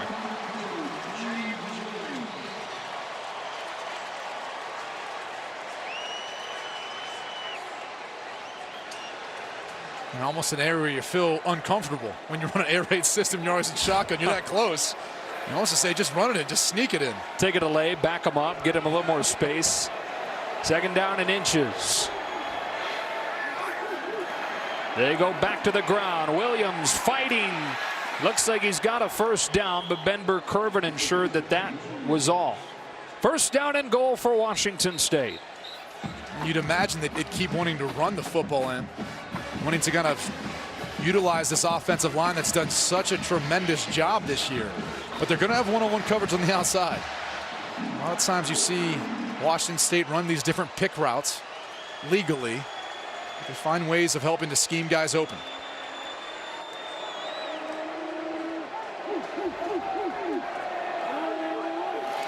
Right back to the ground. Williams sticks the nose down. The ball might have come out. It did. Now they signal touchdown. It's a touchdown for James Williams. His second of the game. No question, replay will take a look. That's a touchdown. The key's going to be, does he have possession of the football when he crosses the goal line? It's going to be hard to tell. Yeah, and I believe that's pretty definitive. It's really the ball pops out when he lands on the ground, and at that point is already a foot in the end zone. Yep, that's a touchdown, even through the snow. There would be nothing clearly there, yeah, definitive, that would ever overturn that. So now the question is, do you chase some points here, go for 2, and try and make it a 3-point game, taking quickly advantage of that 2 points they got on the block PAT? I mean, I think the question comes down, how confident are you that you can kick a PAT? That too. Versus convert on a 2-point conversion. Maybe you feel like you have better chances doing a 2-point conversion versus putting the hands of your special team. And even in good conditions this year, remember Blake Mez has had 2 blocked. Yeah. Surprising your offensive line could be so good, but your field goal kicking or PAT hasn't been. They've only gone for 1 2-point conversion this year, and it failed. After review, the ruling of touchdown is confirmed. So the score is confirmed. Second of the game for James Williams. And it looks like they are going to send the offense out there to try and make this a 3-point game. What kind of call do you like here for Mike Leach? Well, I think you're obviously going to try to throw the football here. But the biggest key for me is who they're going to end up targeting. And like I said before, they like to run all these different picks or essentially screens for a certain player, whoever it may be. And James Williams is a guy who's targeted a lot out of the backfield. And given how much man-to-man coverage you get in this area of the field, I wouldn't be surprised if they didn't find a way of getting the football. Travell Harris stumbles as he goes in motion. Minshew looks left first, now rolls to his right, back of the end zone. That's caught, but out of bounds. He went for Aesop Winston. Good coverage, Byron Murphy, and it remains a 5-point game. And the 111th Apple Cup, a series that goes back to 1900. A Jake Browning turnover sets the table for the Cougs to get back to within a score. Joel and Gus are in for a good one. You've got that high-powered, high-octane passing offense from Ohio State going up against the #1 defense in the Big Ten in Michigan. Gotta love defensive coordinator Don Brown. Talking about, I'm not scared. He goes, I'm going to bring pressure from wherever. He goes, I'm not going to play back. That's what they want you to do. Yeah, it'll be 11 Eastern tomorrow morning. Coverage beginning 20-15 here in the Apple Cup. Sean McGrew watches this one sail over his head. Yeah, the Huskies will start at the 25-yard line on a day where they've turned the ball over 3 times. I think the biggest thing that's been impactful is obviously scoring opportunities. You had it down in the red zone. You took away at least even the opportunity to come away with a field goal. Then you've got a blocked PAT that goes back for a 2-point conversion. And this one, 3rd down, Jake Browning trying to make a play. You give Washington State the football back into a territory where you're basically at least coming away with a field goal attempt at a minimum. And again, in the 4 games Chris Peterson has coached Washington against Washington State, they've turned it over a total of 3 times. Big part of the reason they have absolutely dominated the Cougs the last few years. A little different story tonight. A little different story on the scoreboard too. The freshman tight end Cade Otten going nowhere. Undercut by Hunter Dale for a loss of 2. Down to Bruce. Oh, Globe. The visibility is horrible. It's just swirling around. I think players are having a hard time kind of keeping their focus in it. Also, every player is struggling with their footing, trying to get their feet set because the snow is just chunking up in their cleats. I was worried for a second there you had frozen cold and couldn't speak. I'm glad you're okay, Bruce. I was worrying about you. 2nd down and long. Browning with a deep drop. Wide throw. Skipped in there. And it's just looking sloppy right now between the footing, the ball handling. It's 3rd and 12. And that's a tough throw to make when you don't throw it on time. You know, you've got Bocelli out there waiting for it. There's a defensive back breaking on it. So Jake Browning rushes the throw and ends up burning it into the ground. I mean, that's a hard throw even on a perfect day. Yeah. Opposite hash all the way across the field. Now you talk about these conditions. You wonder if it's just not more of a conservative play call here, a draw, some sort of short completion to try to get you yards after the catch. They're perfect on 3rd down today. That includes a long 3rd down conversion earlier in this half. Conservative play call. It's a screen to Bocelli, who gets 8, but not going to get a 1st down. It'll be 4th and about 4. Here comes the punt team. And every time you put your punt team out in the field, you kind of hold your breath.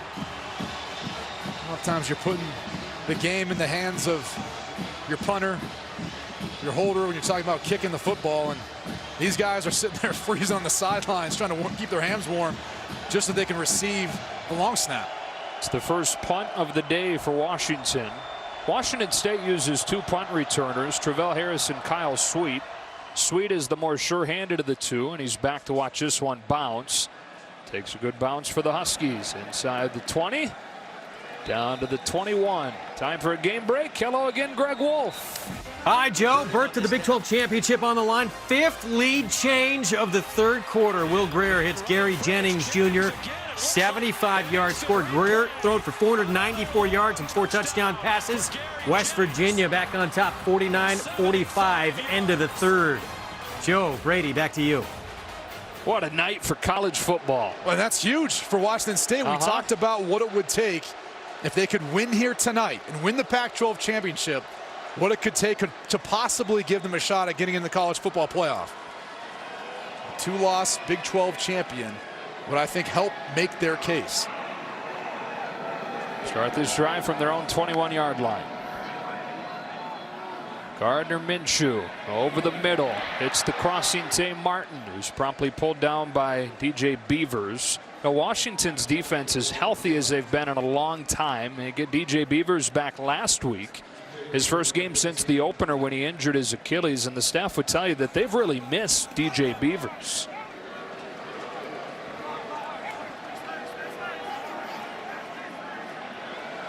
Second and 6. Minshew lofts it up, picked off by Ben Burr-Kirven. He got drilled by Levi Onwuzurike, and the ball fluttered up there, picked off by the senior Burr-Kirven. The first poor decision that he's made all night, really trying to force this football to the shallow cross, and this is what happens. And there's Onwuzurike, matched up one-on-one with Frederick Mauigoa. And look at it, it's really a pick stunt, and it's actually designed not for him, but for Ryan Bowman on the outside, but he finds his way through the protection, and an offensive line that has just done such a good job this year for Washington State ends up giving up a pivotal sack that ends up really turning into an interception. And so now 3 turnovers on both sides. The Huskies trying to take advantage the way the Cougars just did. Inside the 30, the drive begins out of the eye with a Gaskin run. Room off the left side to stick his nose down and a gain of 8. And it looks like this is going to be coming back. 10-yard penalty. First down. I believe it might have been Caleb McGarry as the guilty party. He was standing next to Logan Tago. That was excited about the fact he got held. Been a handful of holding calls tonight against this undersized but fast Washington State defense that the O-line's trying to deal with. Well, and that's what they force you to do. They force you to adjust after the snap when they're moving. And if you're not utilizing the proper technique, you don't have the right footing, of course you're going to end up grabbing to try to do your job. On 1st and 20, a drop play. Gaskin can't get away. Good tackle by Hunter Dale, who's having a great game. And this is a huge play. You know, you don't want to obviously come away with nothing here. You'd like to try to cut this in half and try to make it 3rd and manageable if you could, or at least even, 3rd and 10. And I'm not sure how comfortable Chris Peterson would even feel looking at a field goal attempt given the conditions right now. So you almost wonder if 4 downs are in play here. 2nd and 19. Gaskin. Short game with a stop from Skylar Thomas, leading the way in tackles for Washington State tonight. 3rd down and about 17. And Thomas has been pretty nosy around the line of scrimmage, but Peyton Pelluer is the guy that forced Gaskin to cut that football back to Skylar Thomas. He's so quick to react in the run game. One of the reasons why he came into tonight's game with 76 tackles, not one of those tackling machines. So from the 35-yard line, really not close to field goal range in these conditions. Browning to the outside. That's wide of Ty Jones. When it's 4th down, you may see a punt on 4th down from the 35-yard line here. Take a look at Ty Jones just coming out of this route. We want to talk about footing and how bad it is. Watch how slow he is to really turn. Look, see him kind of tempering down.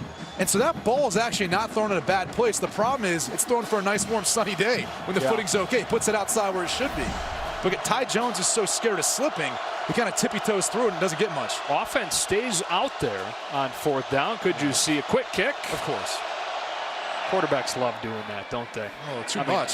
You'd rather go, but you get to do that every now and then. Goes into the end zone, and Washington State will have it. So we take a look at our heavy-duty players, sponsored by Ram Trucks. Built to serve as this 3rd quarter winds down. Heavy-duty player this one, Ben Burke-Curvin. Bunch of tackles and an interception. And obviously, you can make the case a game-changing play somewhat there, even though Washington wasn't able to capitalize off of it. But he's been all over the field. Done a good job dropping back in the zone coverage, coming up and making plays when they've been there in the running game as well. He's really been a tackling machine all year long. You could have said they call him the Terminator. Yeah, love that. So inside of a minute here in the 3rd quarter. 20-15 Washington. They've not trailed in this game. Gardner Minshew, fresh off the interception, hands it off. Williams, a big hole into the secondary. And a chunk play to open this drive of 17 yards. I said earlier, really last drive, Washington's almost daring Washington State to try to run the football. Very wide techniques, just giving up that middle portion of the field.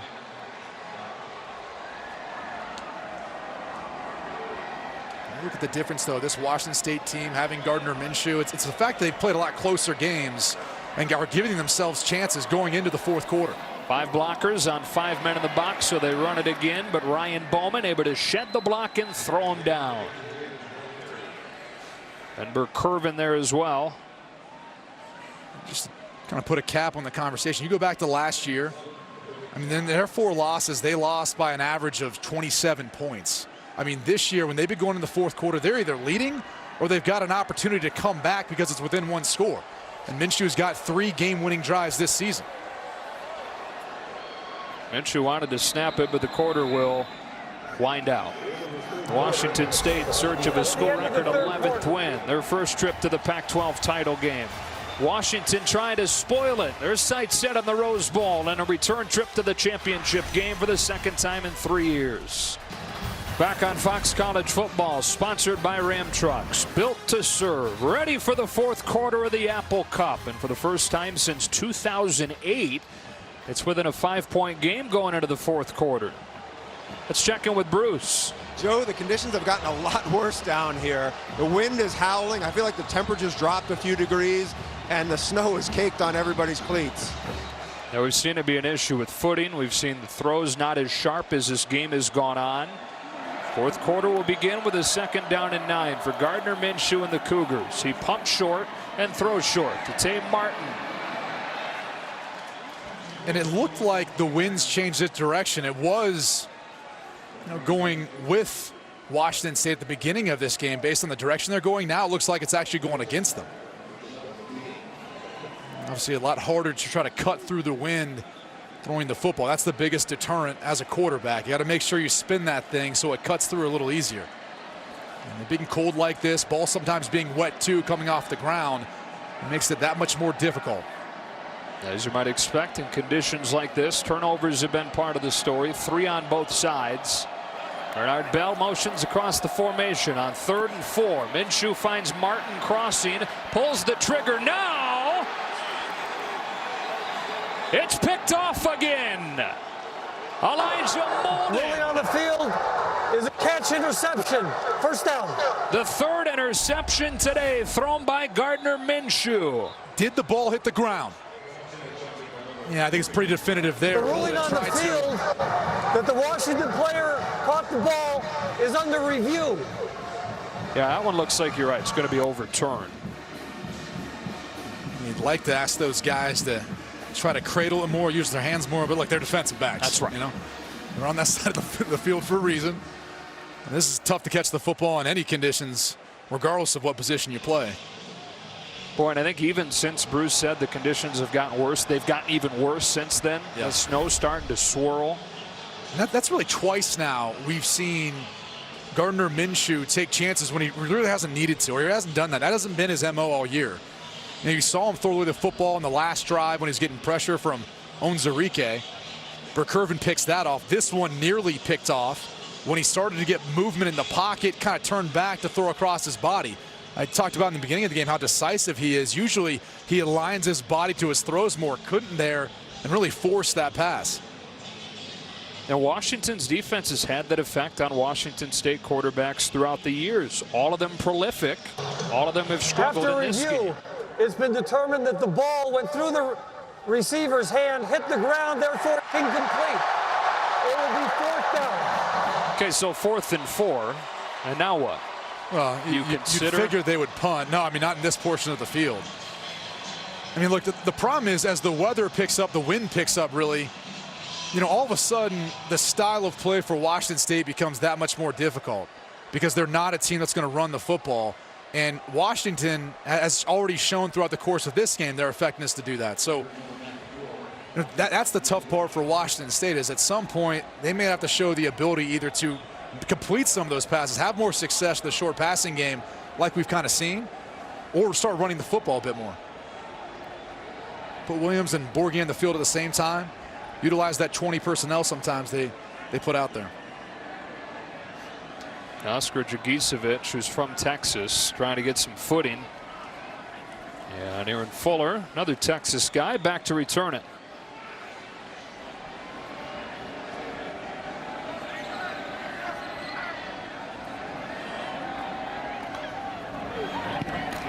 That's a good punt. Fuller backing with a fair catch at the 11. Winner of this one wins the North. Moves to the Pac-12 championship game next Friday night right here on Fox against Utah. For Washington, it'd be their 2nd trip over the last 3 seasons. trying to salvage a season that began with playoff aspirations and a number 6 ranking. Washington State, they've never gone to the Pac-12 championship game. While they've shared titles in previous decades, the last outright conference championship for Washington State was 1930. From the 11-yard line, 1st and 10 for Washington.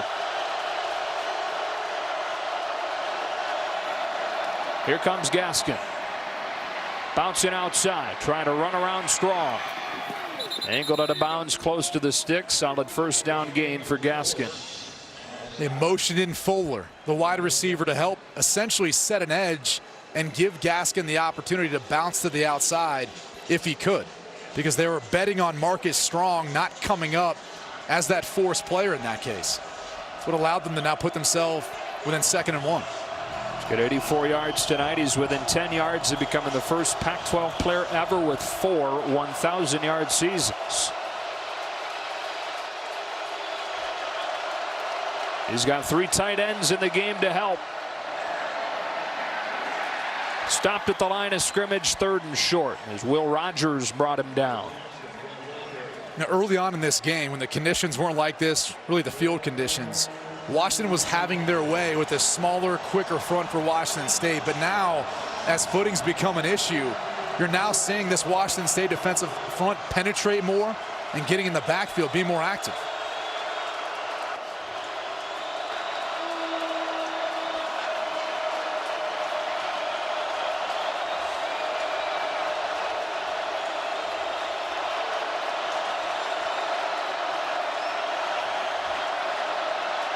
On 3rd and 1, Gaskin behind Jacob Kaiser explodes. There goes Myles Gaskin. Will they track him down? Inside the 10. He's in. Touchdown on an explosion from Myles Gaskin. An 80-yard touchdown, his 3rd of the game. Let's take another look how this play was so effective. It's called a counter play. So you're going to see Kaiser wrap back around, and you get all the defenders to move this way, and it helps create a seam for Gaskin out the backside.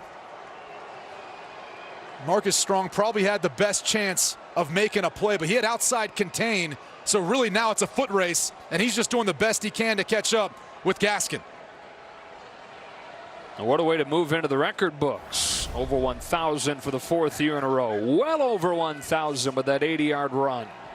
And now Washington sends the offense out there to go for 2, trying to make this a 13-point game. And given how the last PAT worked out, I don't know how much confidence you have, again, in your special teams and in the kicking game. Though the other side of this is, if you don't get it, touchdown and a 2-point conversion and a field goal would then tie. It's a moot point now, as Ahmed runs downhill with flags down. There were some late substitutions from Washington State. Defense offside number 34. Penalty decline. Result of the play is a 2-point conversion. So it's a 13-point game. Myles Gaskin rips off an 80-yarder, getting a block from the seldom used Jacob Kaiser, and a 2-touchdown lead for the Huskies. Fox College Football is sponsored by Ford, built Ford proud, and by Ice Cold Dr. Pepper, the official drink of Fansville. Take a look at our hardest working players, sponsored by Duluth Trading Company. Tough, ingenious workwear designed and tested by tradesmen. Myles Gaskin, another big game in the Apple Cup. Another 1,000-yard season. For a guy that, as a baby, his parents say, even as a baby, he looked athletic. Walked when he was 7 months old. Ran before he was 1. And played everything growing up. He was a star basketball player, dunked as an 8th grader, even though he's only 5'10 now. Track and field, state finalist in the 100-meter, and the shot put. Well, look, he's a pretty well-rounded athlete. Yeah, look, and he's got a future on Sundays. I mean, you look at his productivity, it's a lot of carries, but he can do a lot of different things. He's effective in the run game, but he can catch the football, too, out of the backfield. High kick angled away from Travell Harris. That's Keith Harrington getting his hands on it. And you can tell that traction is hard to come by at this point. Time for a game break with Greg Wolf. Joe, thanks. Two of the most potent offenses in college football, but Oklahoma's defense starting to steal the show. Will Greer spun around, hit hard by Kenneth Mann. Curtis Bolton is going to scoop it up and go 52 yards the other way for the touchdown. Second defensive touchdown by the Sooners tonight. Oklahoma leads 59-49 fourth quarter. Joe, Brady, back to you. You're looking at maybe a Red River Big 12 championship. How about that defense? After making a change at coordinator, Ruffman McNeil now taking over. It's a lot of points, but at least they're making some plays. 12:24 left to go in this one. Gardner Minshew and the Cougs trying to get things going offensively. Max Borghi out of the backfield gets 6. What's Washington State have to do to have a shot? Well, they've got to find a way of getting some yards after contact, yards after a catch, because they're not going to change what they do. They're still going to sling the football around. But the problem is they really haven't been able to develop a big play. 22 yards is the biggest play they've had so far this game. And it's been Max Borghi out of the backfield, and he had to elude a couple of defenders in order to make that happen. 2nd and 4. Underneath, Jackson can't get it. 3rd down. Again, the wins against them. I think one thing that Washington's done a decent job of is starting to collapse the pocket around Gardner Minshew. That last throw, it didn't look like he could fully extend because of the push that the Washington defensive front is giving, even though it's only a 3-man rush. Look at that. 400 yards per game for Washington State through the air on the season to lead college football. 142 tonight. Credit to this Washington defense, which will bring 4 on 3rd down. Jackson this time has it on the slant to keep the drive alive to the 34. For some of these players, even a guy like Calvin Jackson, who's from Pompano Beach, Florida, you don't know how many times they've ever played in snow, seen snow, understand how to adapt and deal with that, the footing aspect of it, just catching the football. You're looking at the skill guys. Every single one of them besides Max Borghi is from a warm weather climate. Here's Williams. Spins his way free. Breaks a tackle for a 1st down near midfield. Stopped by Elijah Molden. When look at the collision after this spin move. Burkervin and Ryan Bowman are going to collide after James Williams hits the R4. Oof. I don't even know that's the right button. R2, no, R2, I think he used something? circle for that. Okay. R2's juke right. I don't know. I'm old at this point. I used to know. Taking a look at Burkervin. This is scary, too, because he tried to get up, and he actually fell back down to his feet.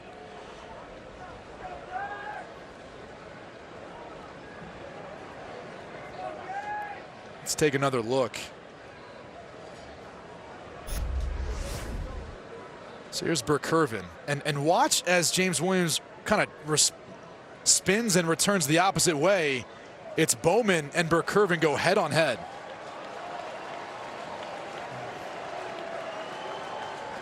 Yikes. And Ben Burkervin did just stand up under his own power and walks off. That was great to see. Scary collision there. You mentioned, though, DJ Beaver's back. Fortunate to have him back, but they've got some depth there. Brendan Wellington's had a good game so far. Now Kyler Manu will replace Ben Burkervin. With 11-10 and counting. The ball at the 46. Back to the ground. Williams shut down this time by Keith Taylor. And Keith Taylor playing a spot that he's not necessarily accustomed to. Miles Bryant has been out for a good portion now of this game. And they've had to adjust a little bit with their secondary. And they're playing with a 6 defensive back package. And it's good to see that Ben Burkervin's back out there on the field.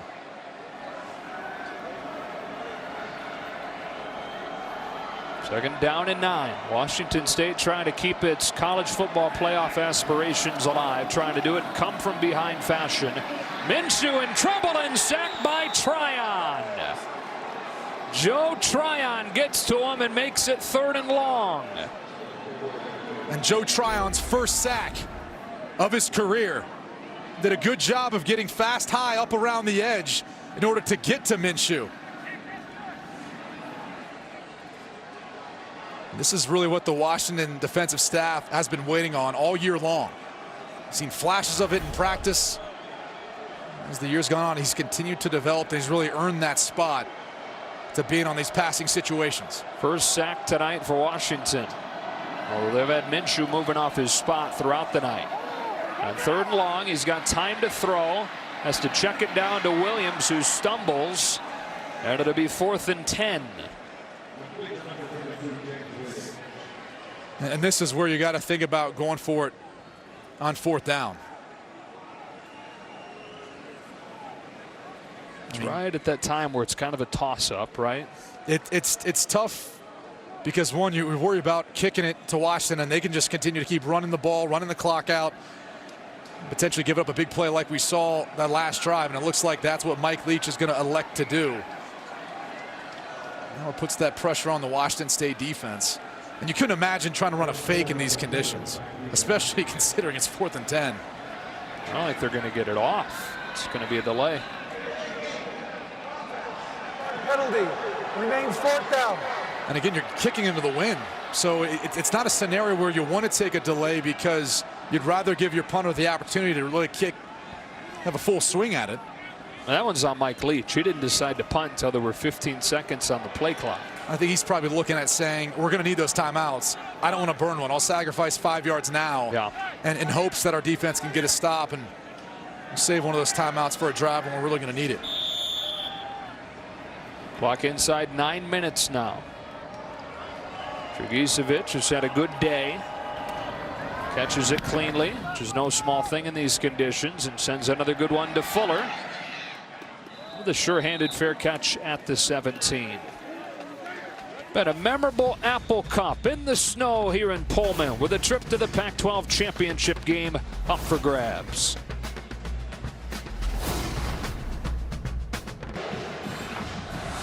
Coming up tomorrow, number 4 Michigan, number 10 Ohio State, right here on Fox with coverage starting at 11 a.m. Eastern.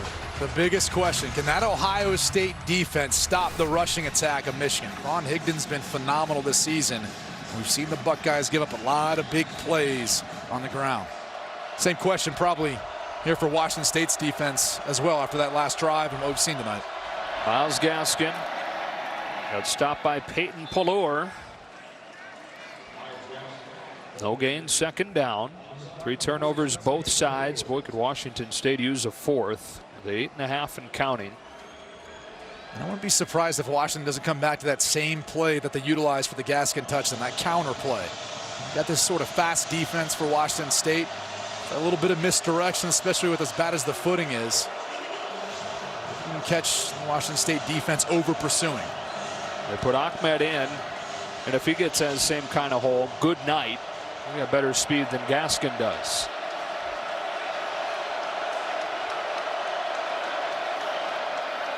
It is Ahmed with a hole off the left side, using that speed to turn the corner for a 1st down. Got around Marcus Strong. Well, the design was actually to go to the right. It's just a single back power play. You're going to see Wattenberg pull, but it's really the vision of Ahmed to come out the backside. A good job by Trey Adams, who's been filling in for the injured Jared Hilbers. Look at the ball on the right arm. We talked about that coming into it. Ahmed has a tendency to not change the ball to his outside arm. Typically, you're worried about that because the defense can again come strip it from you, and you don't have that arm to use as a stiff arm. It's not all the time, but he's got a tendency to do it more so. It's something he's got to work on over his career. You worry, especially on a night like this. The snow keeps thickening. It's like snowballs falling right now. Ahmed, again left side. It's 6 more yards. Came into the game saying you figured Washington would try to do what it's done in recent years, and that is pound away on Washington State. It was 7 minutes and counting, trying to pound this clock all the way down to get to the Pac-12 championship game. We've got the size advantage, but I think it's more just the personnel. When you've got tight ends like Washington does, and now that they've got Hunter Bryant into the mix, who does a good enough job run blocking, but also is a big-time threat in the pass game, it affords you so many things in your playbook that you can do and that the defense has to deal with.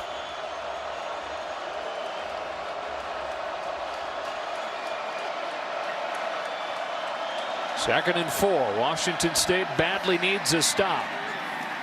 Ahmed's got a first down. Pallur over the tackle.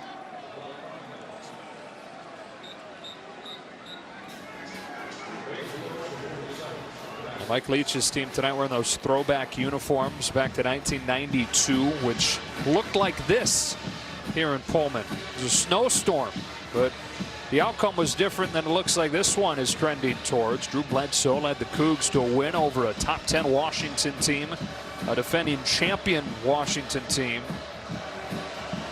6:10 to go. Washington State looking at a similar fate to the last 2 years, and that is an opportunity to beat Washington, go to the championship, but a loss. Gaskin just back to the line of scrimmage. You mentioned Drew Bledsoe.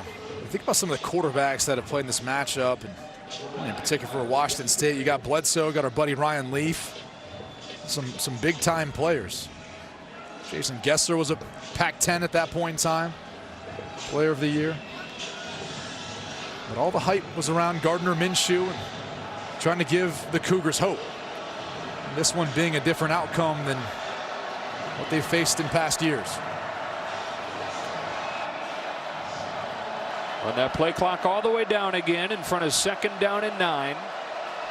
They run the ball 6 consecutive plays, make it 7. Gaskin tackled by Pallur. It's 3rd down, and Washington State's got to have it now. Got to have that stop now as the clock winds near 5 minutes. I think if I'm Washington, I continue to run the football here. No reason to take a risk. Keep forcing Washington State to use those timeouts. First one used right here.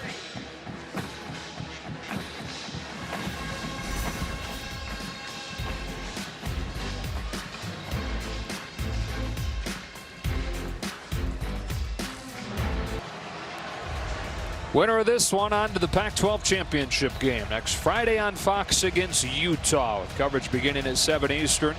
Watch it anywhere on the Fox Sports app. Washington trying to put the finishing touches on it. They lead by 2 scores with 5:05 left, but looking at a 3rd and 7.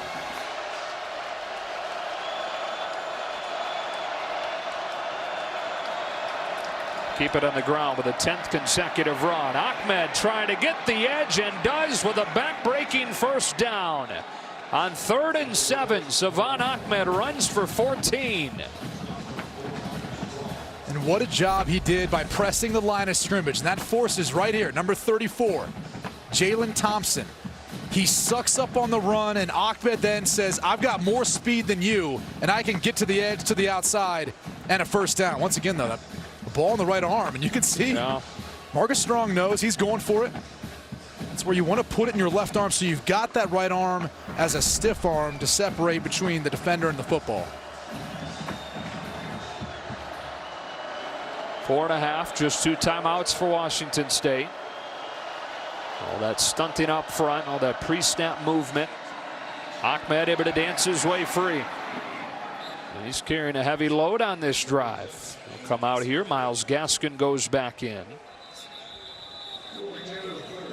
1 year after Washington ran for 328. They've got over 330 today. Marcus Strong, the injured player, make that 230 today. Marcus Strong extended 2.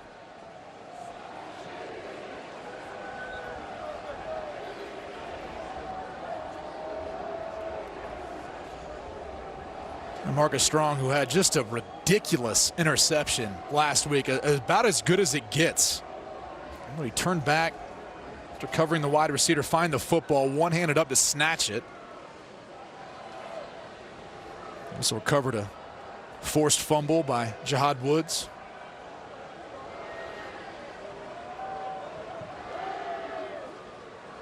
Type of guy who's a little bit undersized but plays bigger than he is.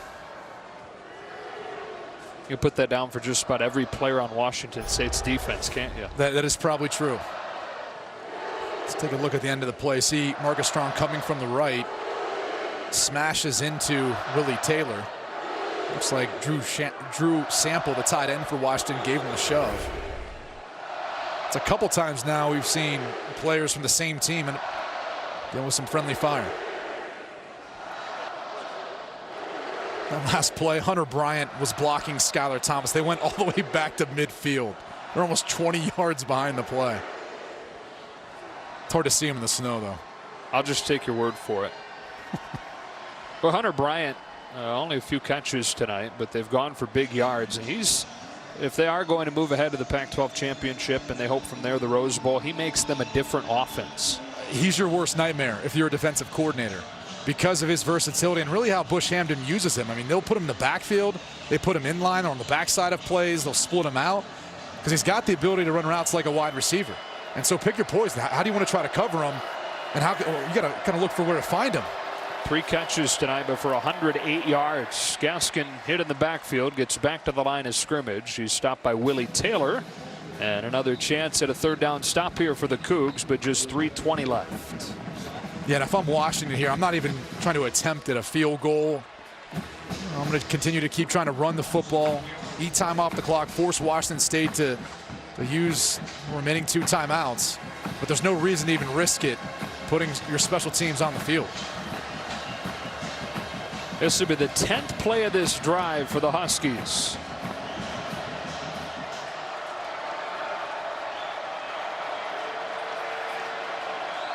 And dating back a couple of drives, a 14th consecutive run. Myles Gaskin is close. We'll see where they spot him. Got a face full of snow there. He's got enough for a 1st down. If you're Mike Leach now, you've got to start thinking about using those timeouts. Things seem bleak, but you never know. Could be a mishandled snap in these conditions. Got to play every down, utilize every opportunity you have. Those timeouts don't carry over.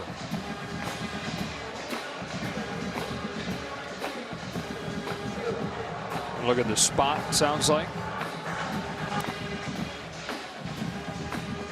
Keep in mind, too, Mike Leach early on in this game already used his challenge and lost a timeout in the 1st half for challenging a spot. And that would be no longer an opportunity, or hasn't at least been since that point. As it looks right now, though, what a frustrating thing for Washington State. Now, this was supposed to be the year that it would be different, but staring down a 6th consecutive defeat to Washington, barring a miracle here down the stretch. There's a chance that this could get overturned, moved back a touch. What yard mark you got there? I don't know. It's all one big white blob. Dean Blandino's watching this one back in Los Angeles. Dean, what do you see? Yeah, it's tough with all that snow, but it looks like the line of game is the 27. The right knee is down, and the ball is short of the 27-yard line. Looks like they're going to overturn this and make it 4th down. After review, it was determined the runner was down at the 27.5-yard line, short of the line to gain. It will be 4th down at that spot. Didn't Dean look warm back there in studio? Comfortable. Very comfortable. We should do a side by side of him and Bruce Feldman. Yeah. So 4th down. Offense will stay out there. Saw a quarterback sneak earlier in the game. I'm sure it's something that we'll probably see here. It's something that Washington likes to utilize with Jake Browning on short yardage situations.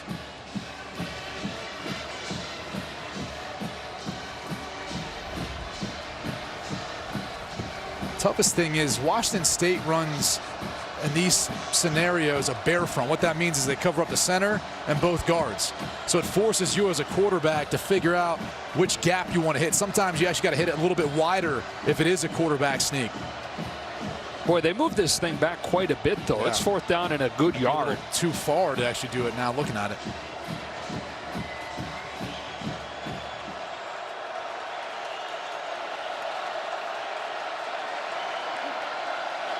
They do try the sneak. Cade Otton in there pushing Jake Browning as far as he could. Every little bit helps. This is going to be close, though. Check out number 87. This is legal now. You can go ahead and push the ball carrier.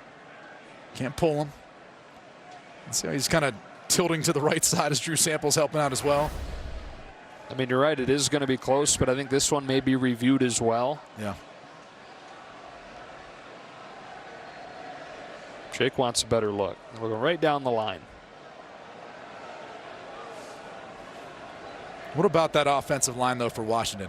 You know, the offensive line we talked a lot about was Washington State coming into the game because of how good they have been protecting Gardner Minshew. A couple sacks, though, tonight for the Washington defense, and it's really been the Husky offensive line that's paved the way. Got to get the ice off the chains. It is frozen. First down. And should just about do it for Washington.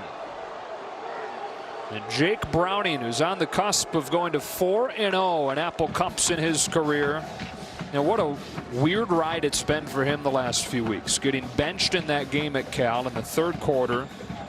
Bouncing back from that with a couple of good performances, Stanford and Oregon State, and a lot of criticism throughout his career.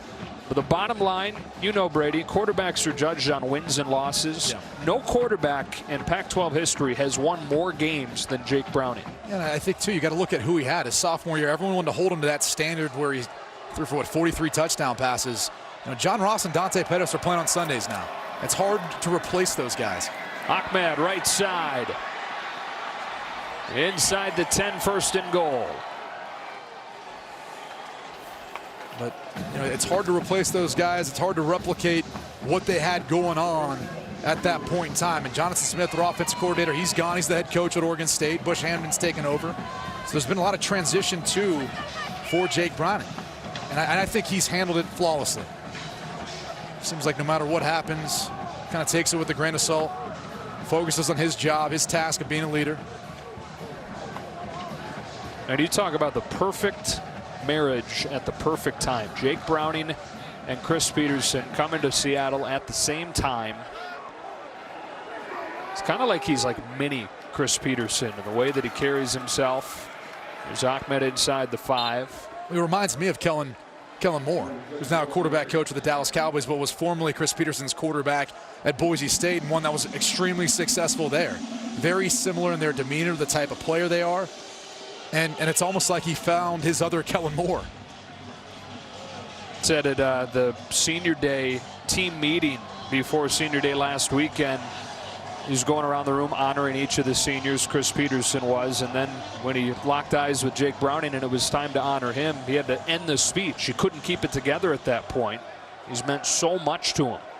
The chances now for Washington State and even the Pac-12 of having a playoff team obviously go down with Washington State's chance for their seniors to get a win versus the Huskies. The story becomes Chris Peterson and Washington winning another Apple Cup, the 6th in a row, the 9th of the last 10, and in a year where they were ranked 6th to start the season and had college football playoff aspirations, legitimate ones. Disappointing middle part of the season, but they've salvaged things and will head to the Pac-12 championship game for the second time in 3 years, and an opportunity at a trip to the Rose Bowl for the first time since 2000. Plenty more from Pullman, Washington when we come back. Huskies never trail in this one, and they win the Apple Cup 28-15. Presented the Apple Cup trophy. 6th consecutive win in this rivalry, 9th one out of the last 10. Chris Peterson unbeaten against his in-state rival. A big part of the reason is his running back tonight, Myles Gaskin, and he's our fourth unstoppable player. He does it again against Washington State. And right from the beginning of the game, all game long, regardless of the conditions, and when ball security became critical, he not only did a tremendous job of taking care of it, but really maximizing his opportunities and doing really what we've seen from the past 4 years from him. The first Pac-12 rusher now, over 1,000 yards in each one of his seasons, and capitalizing with another win versus Washington State in the Apple Cup. 170 yards, 3 touchdowns. That means 10 touchdowns in Gaskin's career in the Apple Cup. We welcome you back inside, Joe Davis and Brady Quinn. And boy, this is a memorable night tonight. I know Washington State fans are rolling their eyes and saying no, but with the conditions, everything at stake, ultimately different year, same story. Yeah, you wonder too, without these conditions, how this game could have been different potentially for Washington State, given their air raid style of offense and their style of play. And I think you got to credit Washington. It wasn't just their offense, how productive they were running the football, their defense, the game plan, being able to generate some pressure, generate turnovers from Gardner Minshew, something that we really haven't seen from him this season. You could obviously chalk this up as his poorest performance of the year. Nonetheless, though, an incredible one. What a story. I mean, a guy from Brandon, Mississippi, make his way from Troy all the way now to here to finish out his career at Washington State. Yeah, Gardner Minshew, even though he's new to this rivalry, you can tell how much it means to him. Very emotional. Following the clock running out. Well, he's a competitor, and I think you saw this team really gravitate towards him, and he knows this is really his last opportunity to give them a shot at playing in the college football playoff. And again, just going back to where he started from, a guy who didn't have any offers, starting off at Troy, going to community college, going to ECU where he really wasn't wanted there, and now he found himself as a legitimate Heisman contender. Pretty special. On the other side, Chris Peterson, another win in the Apple Cup moments ago, visited with Bruce. All right, Coach, 5-0 since you've been in the Apple Cup. How are you able to dominate this team the way you guys have? Yeah, I don't know. It's just, this is a weird game today with these elements. I don't think we were thinking it was going to turn into a snow fest till right before the game. And, you know, our kids just kind of found a way. You know, it's kind of bad on both teams. I know they didn't like it like that. We really didn't like it like this either. They just grinded it out, though. Your quarterback, you benched him a couple of weeks ago, and now Jake Browning, only quarterback in this rivalry's history to go 4-0. Tell me about his legacy now. He's awesome. I mean, the winningest quarterback, you know. I mean, what do you say? And, you know, I got so much respect for that kid, and he's got a heart of a lion and a champion, and just I'm glad we got him on our side. Myles Gaskin, not the biggest guy in the world, the only running back in Pac-12 history, 4 consecutive 1,000-yard seasons. Not a big guy, ran all over these guys. What impresses you most about him? Yeah, I said it forever. Myles is, you know, a lot of people know about him, but I still think he's so underrated. He's so strong. He's got tremendous vision. He's always going to find the hole if it's there. He took the game over here. Now you guys move on. You got Utah in the Pac-12 title game. What concerns you most about that matchup? Well, I'll think about that in about 3 hours. They got a good squad, and we were lucky to go over there early in the season, but much different teams now this late in the season. All right, thanks, Coach. Congrats. Guys. All right, Bruce, and he can wait a few hours to think about the Pac-12 championship game. We don't have to. We're going to preview it when we come back.